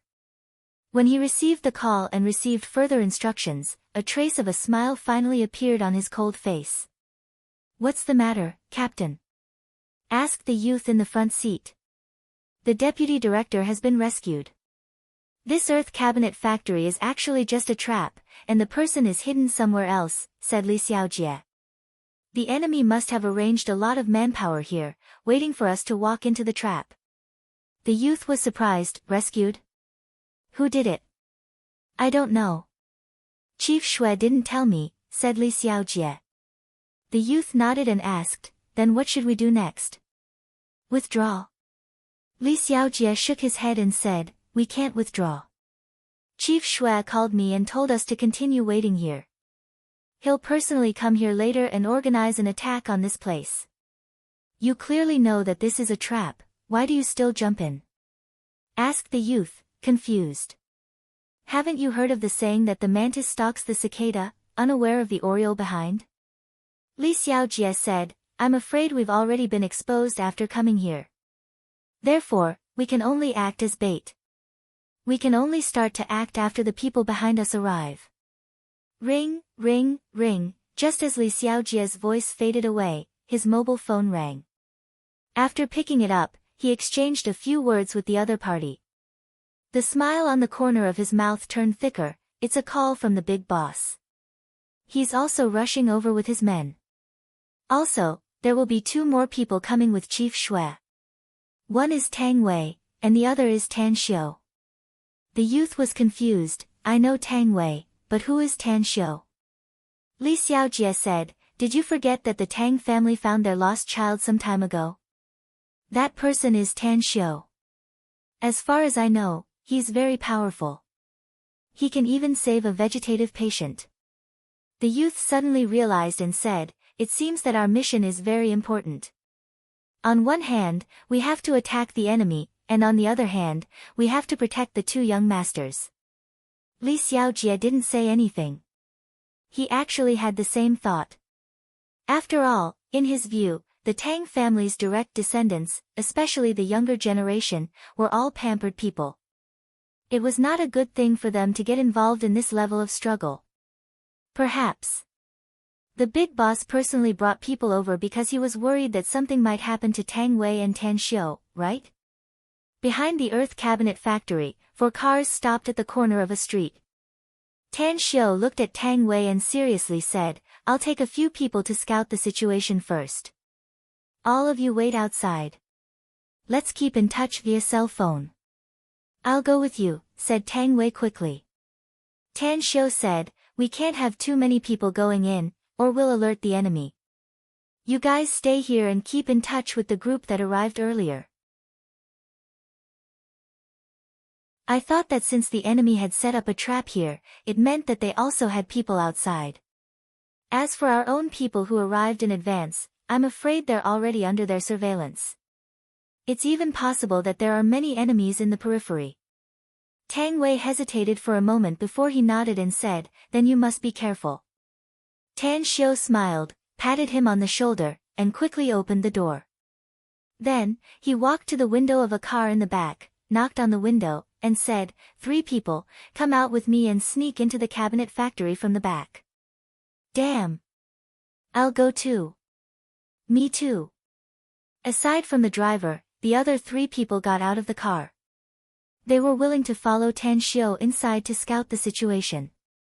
They used to be soldiers and had undergone special training, so their skills were very good. However, they thought that they were very powerful, yet they didn't dare to compare themselves with Tan Xiu. They had seen Tan Xiu kill 2 people with their own eyes. His smooth movements were as smooth as floating clouds and flowing water, as well as those deadly killing moves. They admitted that they couldn't do it. A few minutes later, 4 people quietly appeared at the back wall of the earth cabinet factory. Tan Xiu released his spiritual sense and found that there was no enemy in the vicinity. He immediately climbed the wall and quickly entered inside. The other 3 people were also very fast. After jumping over the wall, they hid behind a pile of planks. "You guys wait here. Without my order, you are not allowed to leave without permission. I'm a small target, so I'll come and join you after I scout." Tang Xiu ordered in a low voice and quietly passed through a large pile of planks as he quietly moved forward. 4 or 5 minutes later, he observed through his spiritual sense and found several groups of enemies hiding in the relatively hidden factory, and the number of people in each group was 10. In addition, what made him frown deeply was that in the office building not far ahead, there were more than a dozen strong men with guns and knives. And on the roof, there were many people. What made his heart full of killing intent was that there were actually foreign big men there. Tan Xiu heard that the powerful character of the Yao family, Yao Xinhua, had returned from abroad and brought back several foreign experts. He guessed that the foreign big man on the roof of the office building should be an expert brought back by Yao Xinhua from abroad. The enemies in the office building and on the roof can't be dealt with in advance. But the 3 groups of enemies hidden in the warehouse can be dealt with in advance. However, if I want to deal with 10 people silently at the same time, I'm afraid it will be difficult to do. Tan Xiu pondered for a moment. While maintaining a high degree of vigilance, he quietly returned to the side of the 3 bodyguards. "One of you go out and let the others come in. Remember to climb over the wall quickly. There's someone on the roof of the office building over there with binoculars looking outside. If he accidentally sees us, I'm afraid our raid plan will fail." A middle-aged man nodded and said, "I'll go." 7 or 8 minutes later, Tang Wei and 5 bodyguards quietly came to Tan Xiu's side and hid. "Brother, how's the situation inside?" asked Tang Wei in a low voice. "I've investigated the situation inside. There are 10 people in the left and right factory buildings," said Tan Xiu. "There are also 10 people in the pile of planks over there. Among these 3 groups of people, 2 of them are armed with guns, while the others are armed with knives and sticks. There are also dozens of enemies hiding in the office building over there and on the roof. We need to deal with these 3 groups of enemies, and then immediately notify the people outside to quickly come in and form an encirclement with us. No matter how many enemies the Yao family has arranged outside, as long as we can deal with all the enemies in the cabinet factory, we can aim our spear at the enemies outside."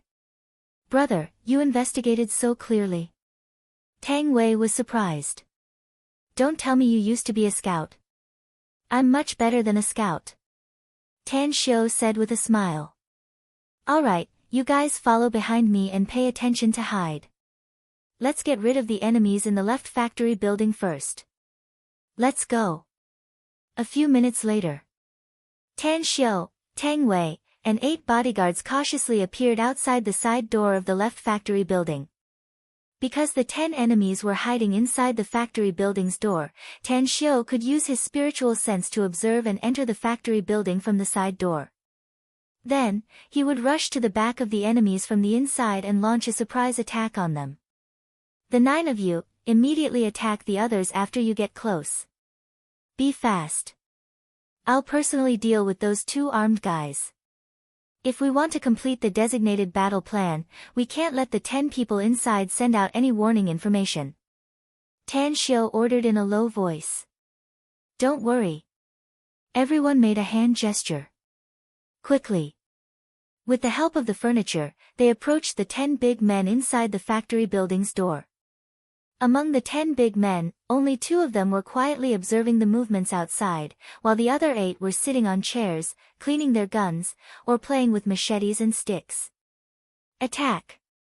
Tan Xiu shouted in a low voice. His feet suddenly stomped the ground and he rushed out like a hungry tiger pouncing on its prey. In just 2 seconds, before the 10 enemies could react, he had already dashed in front of the 2 men with guns. The sharp Mitsubishi army knife in his hand left his hand and pierced deeply into the throat of one of the men. His body also appeared behind the other man. The moment he grabbed the man's head with both hands, he easily twisted the man's neck. Enemies. A big man jumped from the chair and raised his machete high. Puff! A sharp dagger pierced into the back of the burly man's heart. Tan Xiu's figure flashed and appeared in front of the big man with the Mitsubishi army knife in his throat. The moment he pulled out the Mitsubishi army knife, he stabbed the other big man's left neck. Puff! Puff! Puff! Tang Wei and his 8 bodyguards were extremely fast as they launched a surprise attack on the big men. In just a few seconds, the 10 enemies inside the factory building were all killed. However, 4 of them were killed by Tan Xiu, while the other 6 were killed by Tang Wei and the others. Very smooth. Tang Wei smiled with satisfaction. It's indeed smooth. Tan Xiu nodded and said, but there are still 2 more enemies. I hope we can easily kill them. However, we must leave one of them alive in the 3rd place. I need to find out how many people the enemy has arranged to set up this trap for us. You mean, besides the ones inside the cabinet factory, there are also those outside? Asked Tang Wei. I've already figured out the enemies inside the cabinet factory, but I don't know how many enemies there are outside, so we must figure it out, said Tan Xiu. Brother, your martial arts are very powerful. Just kill as many people as you want, said Tang Wei. Leave the task of leaving one of them alive to me. Don't take it lightly. You and the others cooperate and try to eliminate the remaining 2 groups of enemies without suffering any casualties, said Tan Xiu. Shall we go to the other factory building next? Asked Tang Wei. Yes. Tan Xiu said. Quickly. 2 bodyguards took the pistols of the 2 enemies. They had killed 6 people in the extreme skating rink and obtained 4 pistols. Now they got 2 more, for a total of 6 pistols. Adding the pistol that Tang Min originally wanted to give to Tan Xiu, they now had a total of 7 pistols. Among Xue Jie's bodyguards, 4 of them carried pistols. In other words, the 10 of them now had 11 pistols. Quiet Night courted death in all kinds of ways today by playing a game on her WeChat public account.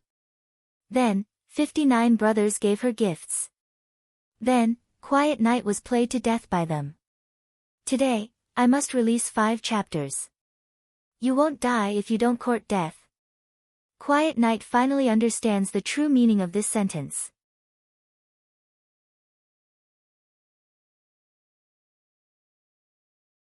Chapter 345. Tang Wei handed a pistol to Tan Xiu and said in a low voice, Brother, I know your martial arts are powerful, but you can't dodge bullets no matter how powerful you are. Take this gun. We can't afford to lose it. Nothing can happen to you. Tan Xiu took the pistol and inserted it into his waist. He then nodded and said, remember, when we sneak attack, try not to shoot if possible. Although these guns have silencers, many experts will still be able to detect them. All right. Everyone agreed and picked up the knives and sticks on the ground. 7 or 8 minutes later, the group appeared in another factory and successfully killed the 10 people inside. On the roof of the office building, Topherson frowned and threw the binoculars to the big man beside him, motioning him to observe the surroundings. He then sat down and lit a cigarette. No one knew why. He was a little annoyed, as if something bad was about to happen. He had experienced this feeling twice before, and each time, he managed to survive because he was alert in advance. Contact the others and tell them to stay alert. Once the enemy attacks, it will be a battle to the death, Topherson instructed in a low voice. All right. A burly man took out his phone and dialed a number. Outside the factory, between the piles of boards that were more than 2 meters high, the phone in the hands of a burly man vibrated. He narrowed his eyes, looked at the number on the screen, and answered, "What's up?" "Keep your spirits up. The enemy did not attack during the day, so I'm afraid they will attack at night. If we don't stay alert, I'm afraid we'll be in danger of dying." "I understand." The burly man glanced at the door of the cabinet factory through the gap between the boards and nodded. "All right, that's it." As the other party hung up the phone, the big man said in a low voice, "Brace yourselves, brothers. As long as we can kill more enemies this time, we will be able to kill more of them. When we return, young master will reward us handsomely. At that time, we can drink wine and eat meat, and play with beautiful women." "All right." The other 9 burly men smiled. They even began to fantasize about how happy they would be after they successfully killed all the enemies. Pooh! A sharp Mitsubishi Army knife pierced through the back of the man who answered the phone. The moment he turned his head, he felt his vision blur. His brother, who was standing beside him, was punched in the head. Blood and white brain matter splattered all over his face. Tang Wei held a machete in his hand and fiercely chopped the right side of the neck of a big man who was sitting on the ground. Along with the man's blood-curdling screech, one of the men stabbed the man's abdomen. Suddenly, one of the besieged enemies realized that his companions were being attacked and shouted, "There's an enemy!" Before he could finish shouting, Tan Xiu tore open his throat with a knife, and then killed him with a punch. "Throw away all the machetes and put away their guns. We'll use spears in our next battle," Tan Xiu instructed solemnly. "All right." At this moment, all 9 of them, including Tang Wei, were sincerely convinced by Tan Xiu.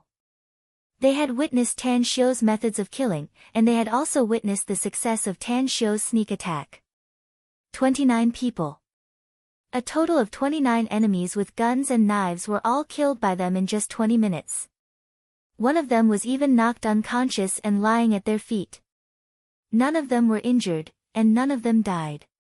It was smooth. It was really smooth. They used to be soldiers. Some of them were trained by the Tang family since they were young, while the rest were retired soldiers who were bought by the Tang family and pledged their loyalty to them ever since. Nearly all of them had killed people, but they had never encountered such an easy ambush. They had never obtained such a proud battle result. "Brother, what should we do next?" asked Tang Wei. "Should we immediately notify the people outside to kill them?" Tan Xiu shook his head and said, "We can't for the time being. Let's go to the right side of the factory building. You guys ambush there. I'll sneak into the office building and quietly kill." "No way." Tang Wei shook his head and said, "Absolutely not. Even if you're very powerful, I can't let you take the risk alone. 2 fists are no match for 4 hands. There are dozens of enemies there, and many of them should have guns. If by any chance you fail, In short, since we're already here, I'll go wherever you go." Tan Xiu opened his mouth. Tang Wei waved his hand to interrupt him and said with a firm face, "Brother, I don't want my grandpa and grandpa to break my legs because of you.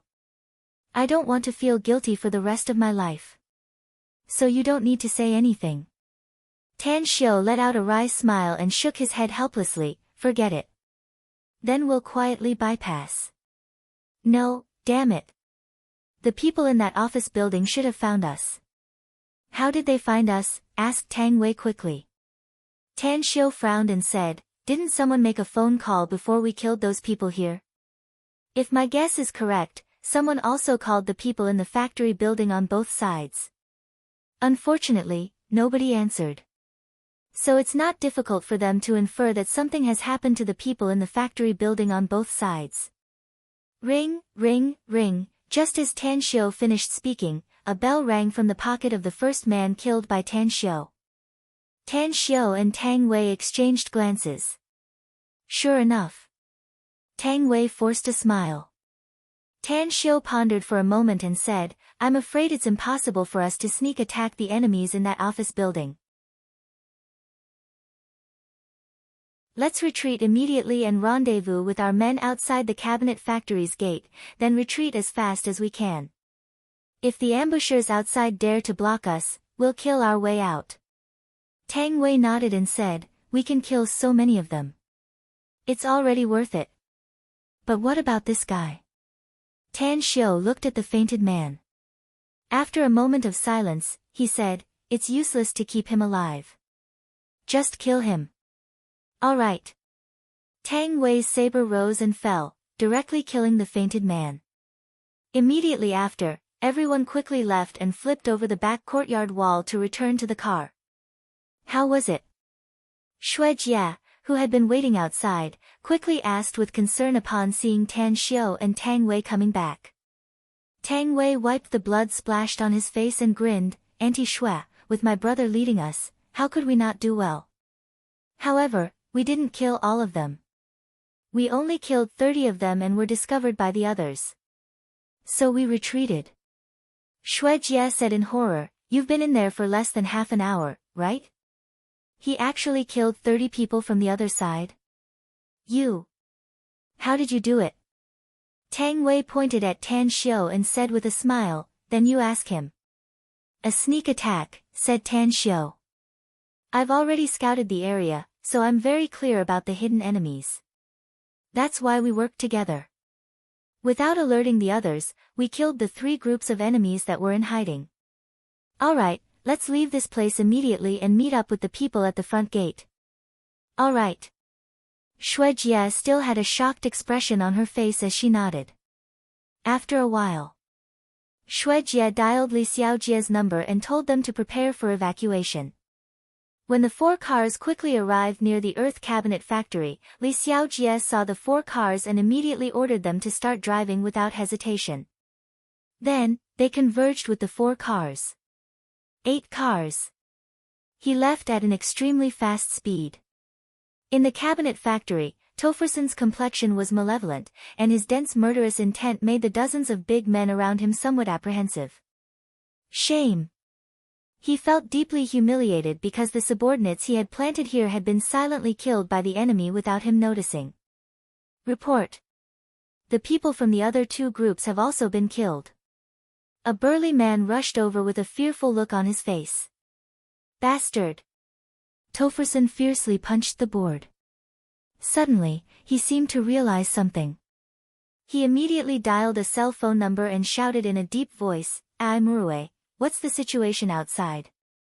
"There's still no movement. The enemies are still in the cars." "No, that's not right. There are 4 more cars coming." Ai Murue's voice came out of the phone. Tofferson's complexion changed and he immediately said, "Don't stop them. Let them in if they try to enter the Earth Cabinet factory. You guys follow them. Let them leave if they want to leave." "Why?" Ai Murue questioned. "That's not the plan." Tang Wei asked. "The enemy has sneaked into the cabinet factory. The 3 groups I've arranged, a total of 30 people, were all killed." Tofferson gnashed his teeth. What? Ai Murue involuntarily exclaimed. On the highway several kilometers away from Changbu town, more than a dozen cars were rushing like the wind and lightning. In the middle of the Audi, Tang Yunpeng's complexion was as gloomy as water. He recalled the words of the old patriarch just now. No matter how big the price we have to pay, we must ensure the safety of Xiu and Wei. If worst comes to worst, we'll give up Guangyang and Fukang. If the Yao family still dares to fight with our Tang family in other provinces, then we'll throw caution to the wind and fight with them. Tang Yunpeng rubbed his temples. He suddenly regretted agreeing to Tan Xiu's proposal. He knew it. Tan Xiu was a capable child. He was able to struggle for a good career at such a young age without anyone's help, which was already very amazing. If Tan Xiu was given a few more years, or even more years to develop, perhaps Tan Xiu's strength would be even greater. With the help of the Tang family, he could hardly imagine to what height Tan Xiu's strength would reach.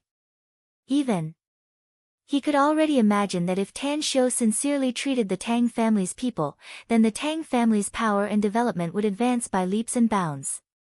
Perhaps it wouldn't take many years for the Tang family to return to its heyday. At that time, which family in the country would dare to easily oppose the Tang family? The entire imperial capital and even the entire country. No young man can be more outstanding than Tan Xiu. For the future of the Tang family and to make up for the hardships this child has suffered all these years, I must ensure his safety even if I have to risk my old life. Tang Yunpeng narrowed his eyes and silently thought inside. Brothers and sisters, today's monthly votes are only in single digits. It's really too shameful. Quiet Night is going to explode today. Brothers and sisters, why don't you have some motivation?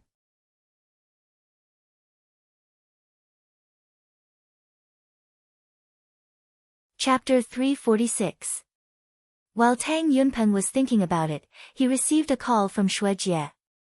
However, after listening to Shuejie's report, his face was full of astonishment. Are you sure it's true? Did you really get rid of a group of Yao family's men? It's true. Shuejie said. Tan Xiu personally investigated and personally led a team to kill 30 people and seized 6 pistols. We're now rushing back. We can return to Red Maple Villa complex in an hour at most. I got it. Tang Yunpeng said and directly hung up the phone. Then, shock and ecstasy coexisted on his usually dignified face at the same time as he said in a deep voice, inform them that we won't go to Changbu town. We'll directly return to Red Maple Villa complex. Understood. The middle-aged man on the co-pilot seat nodded. Tang Yunpeng turned his head to look out the window. If someone were to observe his body at this time, they would definitely notice that his body was slightly trembling and his fists were tightly clenched. 30. Our family was pressured by the Yao family step by step. Many of our men were attacked, but we only lost more than 20 people. Tan Xiu and the others killed 30 enemies in one attack. No, it's not 30. When we rescued the deputy director, we also killed 6 of them. In other words, although our own people were caught and the enemy tried their best to set up a trap. In the end, not only did we not get the information we wanted from the deputy director, but we also suffered a double loss. Good, good, good. Tan Xiu. Tan Xiu. The Tang family's fortune. What a blessing. After a long while, Tang Yunpeng took a deep breath. He couldn't help but smile as he quickly took out his mobile phone. However, he didn't immediately make a call. After hesitating for a moment, he put away his mobile phone. I'll report to the old master after I thoroughly understand the matter. New Era Group in Guangyang. Yao Xinhua was lazily sitting on the soft sofa, quietly reading a stack of documents. This document was about the distribution of the Tang family's forces in Guangyang and Fukang. Now, the Bai family's patriarch, Bai Yang, who was attached to the Tang family in Guangyang province, had been set up by him and temporarily arrested. Starlight Group had also been burned down. It could be said that the 2 fingers on the Tang clan's hand in Guangyang had already been cut off. Only by understanding the financial situation of the Starlight Corporation can we better attack the Tang family's money-making channel. When the Starlight Corporation is completely destroyed, we can also cut off a finger of the Tang family. A smile appeared at the corner of Yao Xinhua's mouth. Ring, ring, ring, his phone rang. Yao Xinhua took out his mobile and looked at the caller ID.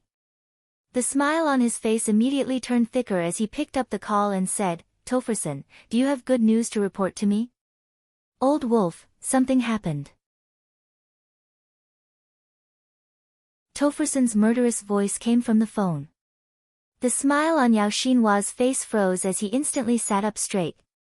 His muscles tightened as he asked in a deep voice, what happened? The trap we laid in the Earth Cabinet Factory was destroyed by the enemy, said Topherson in a deep voice.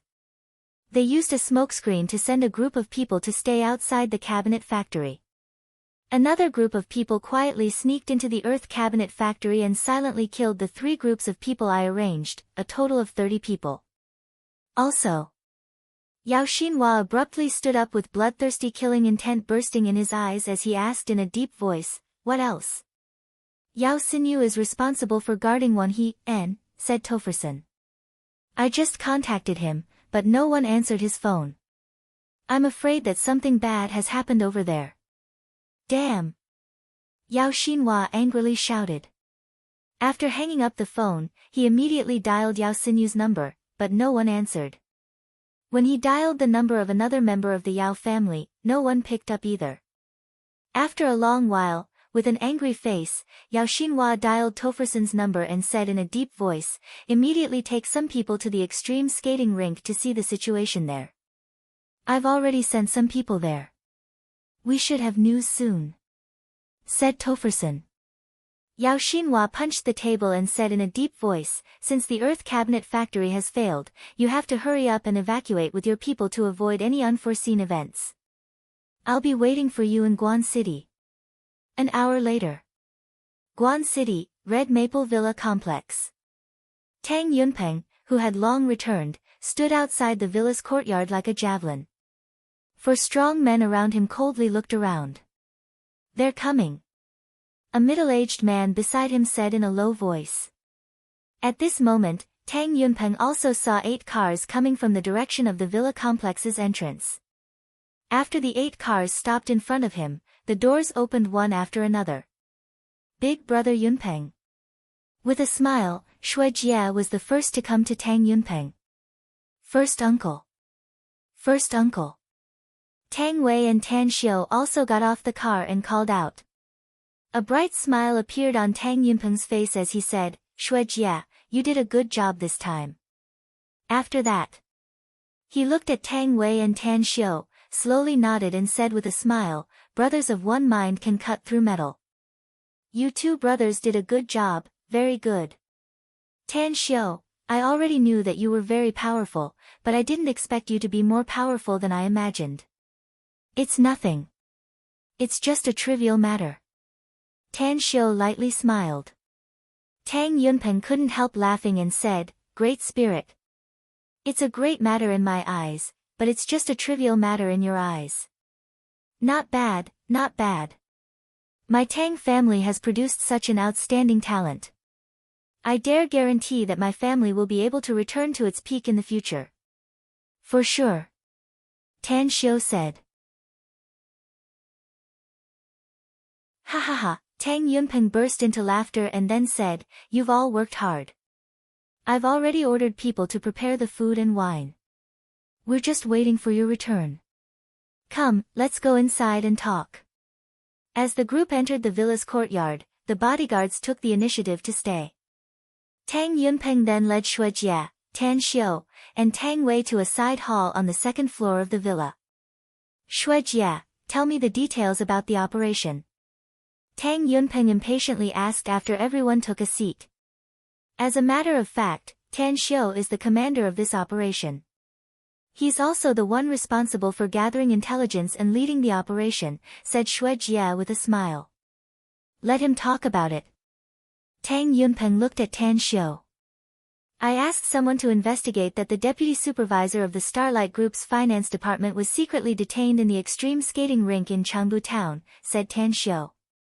Therefore, we first rescued the deputy supervisor and then rushed to the Earth Cabinet factory.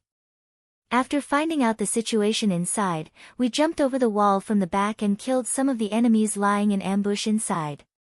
We could have eliminated all the enemies in the Earth Cabinet factory, but an accident happened and we were detected by the remaining people. Therefore, we decisively gave up. We gathered the others and directly evacuated. That's it? Tang Yunpeng was surprised. That's it. Tan Xiu nodded. Tang Yunpeng nodded heavily. Although Tan Xiu said it lightly, he could feel the danger contained in it. In particular, they didn't even lose a single one after killing 36 enemies. He even secretly observed them just now and found that none of them were injured. This achievement. It was far beyond his imagination. However, Tang Yunda still had doubts in his heart. His eyes lingered on Tan Xiu a few times as he slowly asked, Tan Xiu, can you tell me who you asked to investigate the place where the deputy supervisor was detained? He's not someone from Guangyang, but someone from Fukang, said Tan Xiu. Who is it? Tang Yunda was startled. People from other provinces were able to investigate Guangyang's information. He felt that the other party's identity might not be simple. Fukang province, the Huang family's head, Huang Jinfu, said Tan Xiu. Tang Yunda abruptly stood up with a shocked expression on his face as he hurriedly asked, you said the person who helped us find out the information is Huang Jinfu? How do you know him? I don't know Huang Jinfu, but my people know him, said Tan Xiu. He has a deep relationship with the Huang family. Tang Yunda's lips squirmed a few times as a deep shock rose inside his heart. The Huang family. It was one of the biggest families in Fukang province. Although the Huang family's head, Huang Jinfu, was not involved in politics, but more than a dozen members of the Huang family were important political officials in Fukang province. Among them, Huang Jinfu's younger brother, Huang Jinming, was the number 2 figure in Fukang province. Tang Yunda suddenly realized the situation and asked in a deep voice, Tan Xiu, if our Tang family and the Yao family fight in Fukang province, the Huang family. The Huang family will unconditionally stand on our side, said Tan Xiu. Tang Yunpeng was overjoyed and hurriedly asked, are you really sure? Absolutely, said Tan Xiu. Although I'm not familiar with them, the Huang family owes my people a big favor. Even if they can't help us with all their family's power, they will still use a lot of manpower. Tang Yunpeng took a deep breath and suddenly said, so, if we ask Huang Jinfu to help us, will he refuse? I mean, Huang Jinfu has the ability to influence the political figures in Guangyang. First uncle, please elaborate. Tan Xiu said. Part of the reason why our Tang family can develop in Guangyang is because the Bai family in Guangyang is our Tang family's vassal family, said Tang Yunpeng with a nod. The Bai family's patriarch, Bai Yang, is a proud disciple of the old master. With the help of our Tang family, he has climbed to the 4th position in Guangyang. However, the Yao family started to move against us some time ago, and the first one they targeted was Bai Yang. Now, Bai Yang has been detained and is under investigation. I'm thinking, if we ask Huang Jinfu for help, can we rescue Bai Yang? The Huang family has influence in Fukang province, but it shouldn't be possible in Guangyang, right? Tan Xiu frowned. You're wrong. Tang Yunpeng shook his head. As far as I know, Huang Jinfu and the number 1 leader of Guangyang, Zhou Guangfeng, used to be classmates and good friends. Furthermore, the two of them have a deep relationship. Zhou Guangfeng married Huang Jinfu's cousin. Therefore, if Huang Jinfu personally comes forward, Zhou Guangfeng shouldn't refuse. Today, I present the 3rd chapter. The remaining 2 chapters should be finished around 12 p.m. Brothers and sisters, please believe in Jingye's character.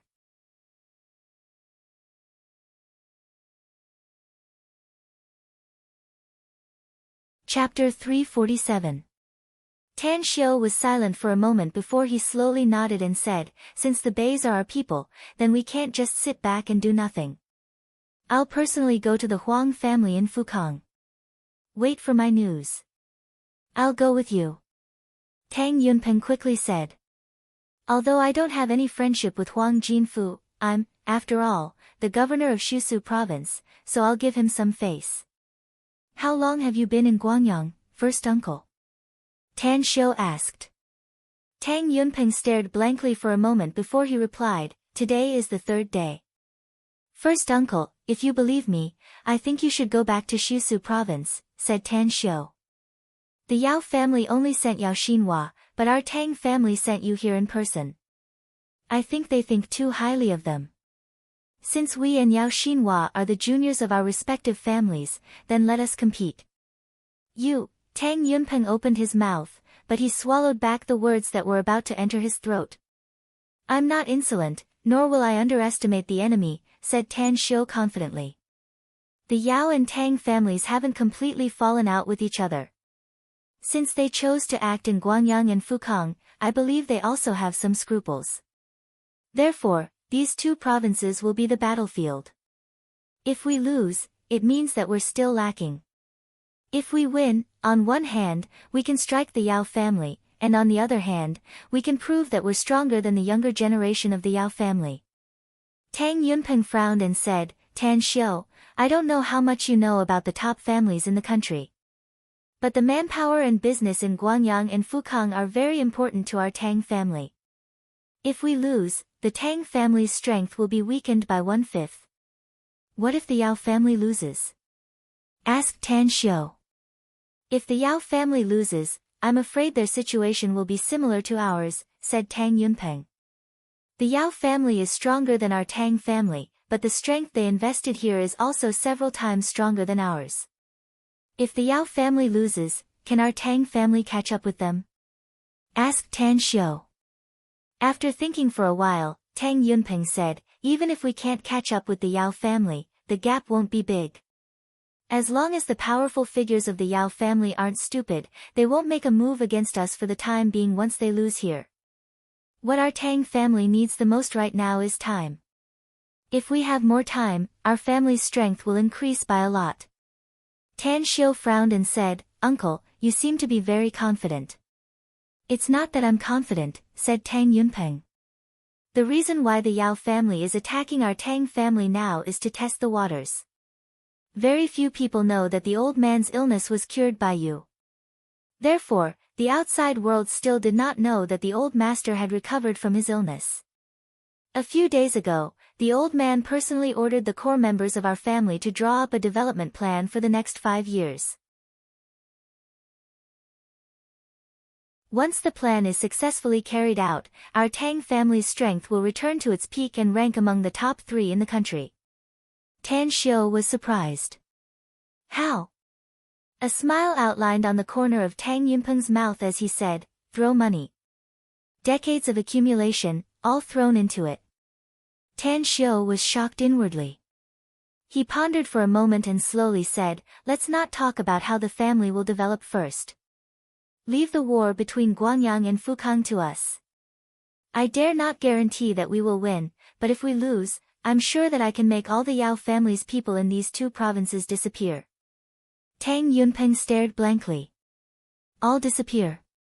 If all the Yao family's people disappeared, wouldn't it be equal to a lose-lose situation with the Tang family? Tang Yunpeng calmly pondered as various thoughts churned inside his mind.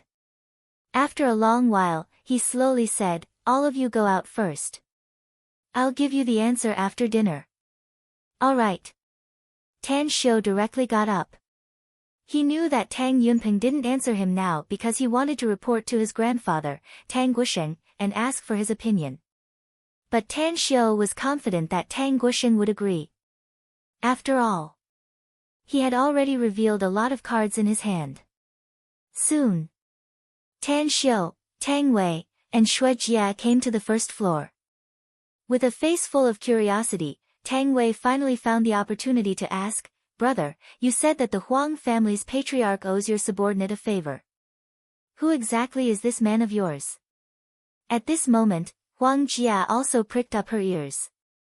You won't know him even if I tell you, said Tan Xiu with a smile. Just wait. I'll introduce him to you when the time is right. Tang Wei looked a bit disappointed, but he still didn't give up and asked, then, you can tell me what he does, right? A person who can make the Huang family's patriarch owe him a favor is absolutely amazing. That's right, it's not Kang Xia, is it? It's not Kang Xia. Tan Xiu shook his head. It's a restaurant business. Restaurant business? Tang Wei somewhat didn't believe Tan Xiu's words. But he felt that Tan Xiu really didn't want to say it, so he could only suppress the doubts in his heart. Imperial capital, Tang family's ancestral residence. Tang Guosheng had yet to rest and was enjoying the cool air outside the house. Aside from him, Tang Yunda and Tang Min were also outside. Yunda, since Xiu wants to go to Guanyang, then let's not stop him. It's not a bad thing for a young man to gain some experience there. I believe you've seen what he has done in the past.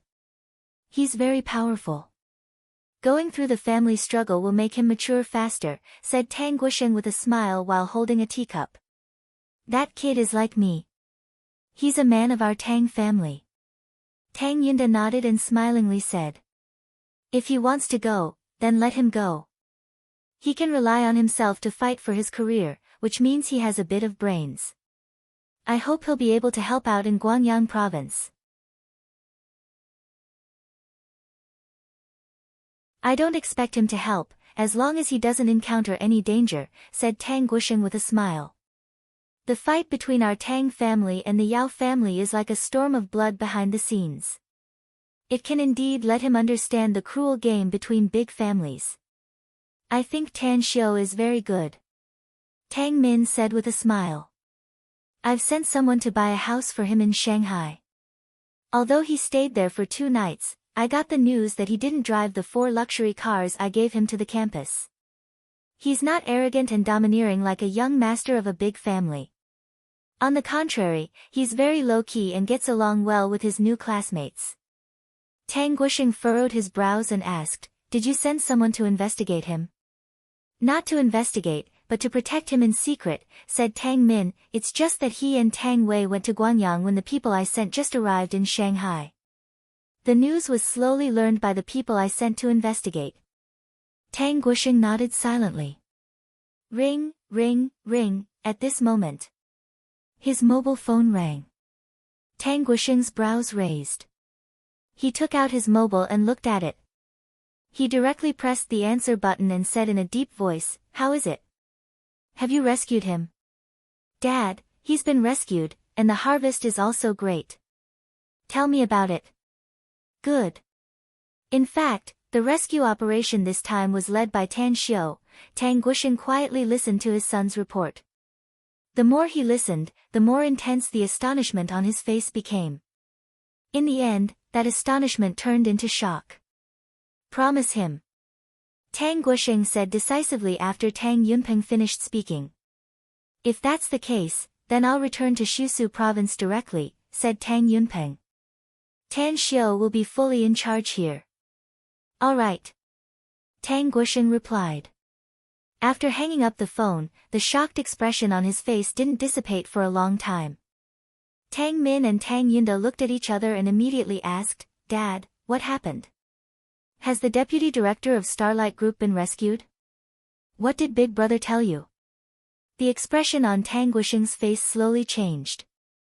When a smile climbed up his old face, he stretched his hand and heavily patted Tang Yunda's shoulder, sighing from the bottom of his heart, Yunda, you gave birth to a good son and gave me a good grandson. Did Xiu do something, Dad? Asked Tang Yunda with a confused expression. What exactly happened? Tang Guosheng burst into laughter and said, our Tang family was suppressed by the Yao family in Guanyang to the point that we couldn't lift our heads. We almost let go of everything there. I didn't expect that Xiu has just arrived in Guanyang for 1 night, yet he has already done such a big thing. Quickly, he told them about the matter in Guanyang and finally sighed, if it was only this, I would never have agreed to let Yunpeng leave and let Xiu take over everything there. But I'm afraid that Xiu's trump card is much stronger than we thought. Tang Min also looked shocked and ecstatic. But after hearing the old man's last sentence, she quickly asked, Dad, what other trump card does Tan Xiu still have? Do you know about the Fukang province's Huang family? Asked Tang Guosheng. I do. Tang Min nodded. It's one of the biggest families in Fukang province. Furthermore, the Huang family belongs to the neutral faction and rarely participates in the struggle between the big families. Furthermore, the old man of the Huang family is still alive and seems to be 106 years old. He was a great hero of our country in the past. I once knew a member of the Huang family when I was in the army, Huang Jinming. Tang Yinda also nodded. That Huang Jinming you know is also a big shot with a high position and power. Tang Guosheng exclaimed. Even if he stomps his feet in Fukang province, he can shake the entire province. Dad, from what you said, it seems that Xiu and the Huang family have some relationship, asked Tang Yinda. More than that, it's a deep relationship. Tang Guosheng laughed. Xiu told your big brother personally that the Huang family's head owes a favor to Xiu's men. Just think about it, what kind of identity does the Huang family's head have?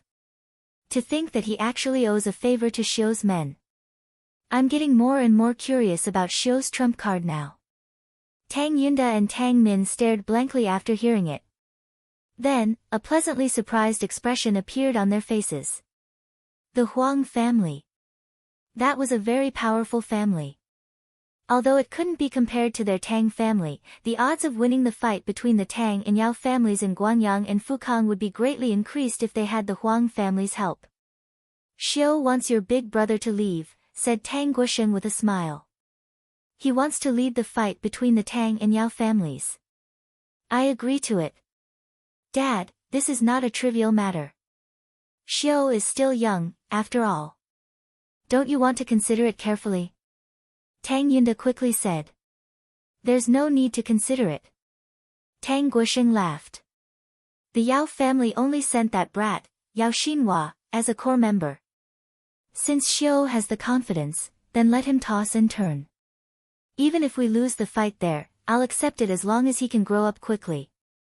You're tuning in to the Blissful Bookshelf YouTube channel.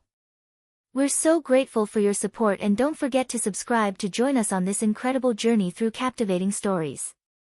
Your generosity through donations truly makes a world of difference, as it's the primary source of revenue that allows me to expand and enhance this channel for you. Thank you from the bottom of my heart for being a part of this adventure.